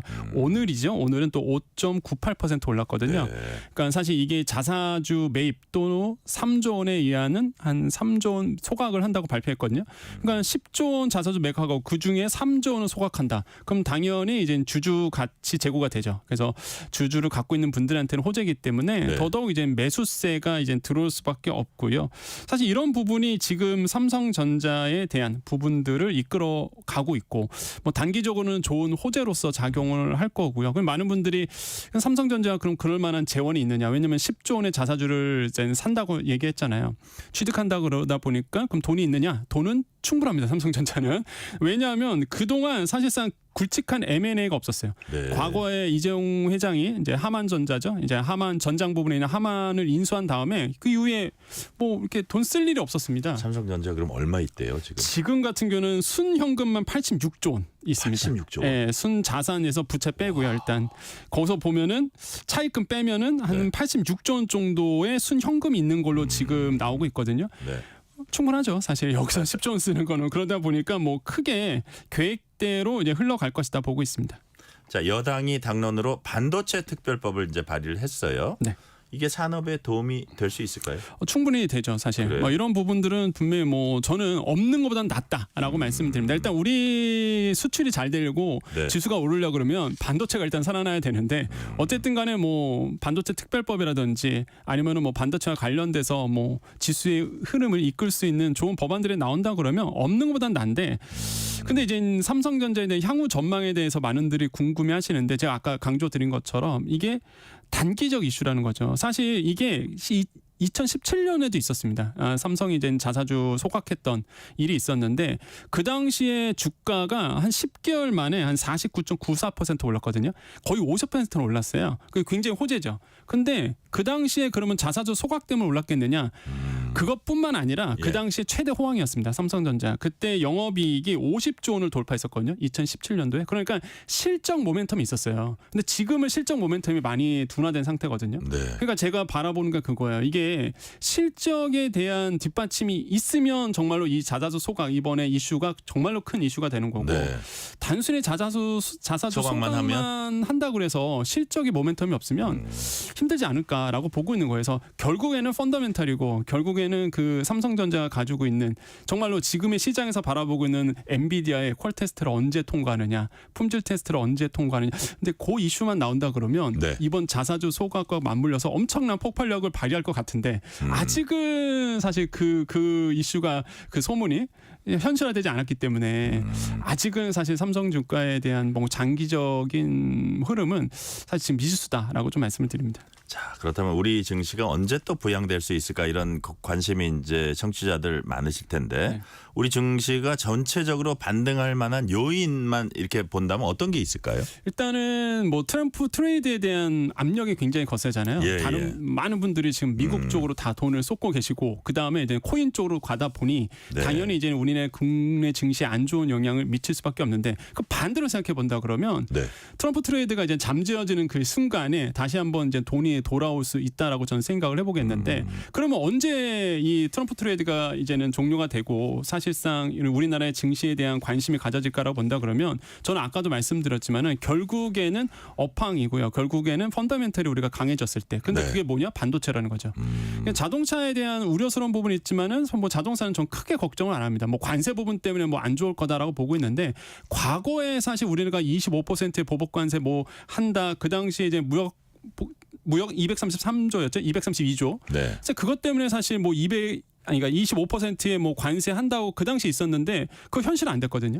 그러니까 우리 정부가 어떻게 움직이냐에 따라 다르겠지만 결국에는 제가 봤을 때는 반도체예요. 반도체가 수출이 잘 된다. 근데 삼성전자가 업황이 좋아진다 그러면 저는 충분히 우리나라 쪽으로 돈이 돌아온다라고 생각을 합니다. 그래서 지금 업황 한마디로 펀더멘탈이 어느 정도 좋아지느냐 그 부분을 체크하신다 그러면 전 도움이 되지 않을까. 그래서 한번 반도체 쪽을 좀 더 유익 있게 보셔야 된다고 말씀드립니다. 자, 우리가 동학개미, 서학개미 이제 얘기했지만 요즘 개인 투자자들 뉴욕 증시로 많이 향한다고 합니다. 투자자들이 해외로 빠지면은 이게 또 환율하고도 관련이 있는 거 아니에요? 그렇죠. 이게 그러니까 오늘이 딱 그래요. 오늘이 환율이 그나마 좀 떨어졌던 이유가 사실 삼성전자가 주가가 오르면서 그래요. 돈이 들어오다 보니까 달러가 원화로 또 들어오다 보니까 사실상 이제 환율이 조금 내려갔던 부분이 있습니다. 그러니까 이게 좀 맞물려 있는 거죠. 반대로 본다 그러면 또 우리나라 주가가 빠지는 이유가 사실 이제 환율이 오른다라고 본다 그러면 외국인들은 이제 환차손 때문에 더더욱 매도를 하거든요. 그러니까 이게 맞물려요 서로. 그러다 보니까 악순환이 되는 겁니다. 그래서 결국에는 이제 환율이라는 거는 자본시장에 이제 어떻게 되느냐에 따라서 움직일 수밖에 없다. 우리 지수가 힘을 못 받으니까 당연히 이제 외국인들이 원화 살 이유가 없고요. 당연히 이제 오히려 있는 외국인마저도 사실 환율이 오른다고 예상되다 보니 빠져나가거든요. 그래서 환율 부분도 굉장히 좀 예민하게 좀 반응하고 있고요. 일단은 1,400선은 지키고 있습니다. 1,400원 정도는 지금 지키고 있는데 또 언제 또 1,400원 이상으로 올라갈지는 진짜 아무도 모르는 거예요. 그래서 환율 예측이 참 힘들긴 한데 지금 상황으로 본다 그러면 일단은 뭐 정부 환율 당국 외환 당국도 스무스 오퍼레이팅 그러니까 미세 조정이 들어온 것 같아요. 그래서 미세 조정 오면서 1,400원 지키기에 지금 나서고 있고 또 우리나라 증시 삼성전자가 뛰면서 이것도 좀 어느 정도 영향을 줘서 1,400원 선 밑으로는 지금 움직이고 있다고 말씀드립니다. 그래요. 자, 이렇다면 이제 이른바 원화 약세 흐름 이런 거는 당분간은 좀 불가피해 보여요. 어떠세요? 예, 저도 이제는 좀 원화 약세는 당분간 이어지지 않을까. 반대로 얘기하면 이제 달러 강세죠. 그러니까 달러 강세가 이루어질 수밖에 없는 게 이미 뭐 여러 번 뉴스 통해서 들으셨겠지만은 트럼프 공약 때문에 그렇거든요. 당선인의 이제 공약 때문에 결국에는 강달러 기조가 계속적으로 이어질 수밖에 없고 상대적으로 다른 나라의 통화 약세는 일어날 수밖에 없습니다. 특히 우리나라와 멕시코가 더 많은 영향을 받는 게 대미 수출 정말 잘하는 나라가 우리나라 멕시코거든요. 그러다 보니까 상대적으로 이제 수출이 만약에 끊긴다 그러면 더더욱 영향을 받을 수밖에 없어요. 타격이 크다. 타격이 크죠. 그러다 보니까 우리나라의 통화 약세가 일어날 수밖에 없는 부분이고 이게 좀 당분간 뭐 지속이 될 수 있다라고 좀 생각을 해봅니다. 그래서 이런 점들을 봤을 때 저는 통화에 대한 부분도 그러니까 환율도 좀 신경을 쓸 수밖에 없다. 좀 우려스럽다고 말씀을 드립니다.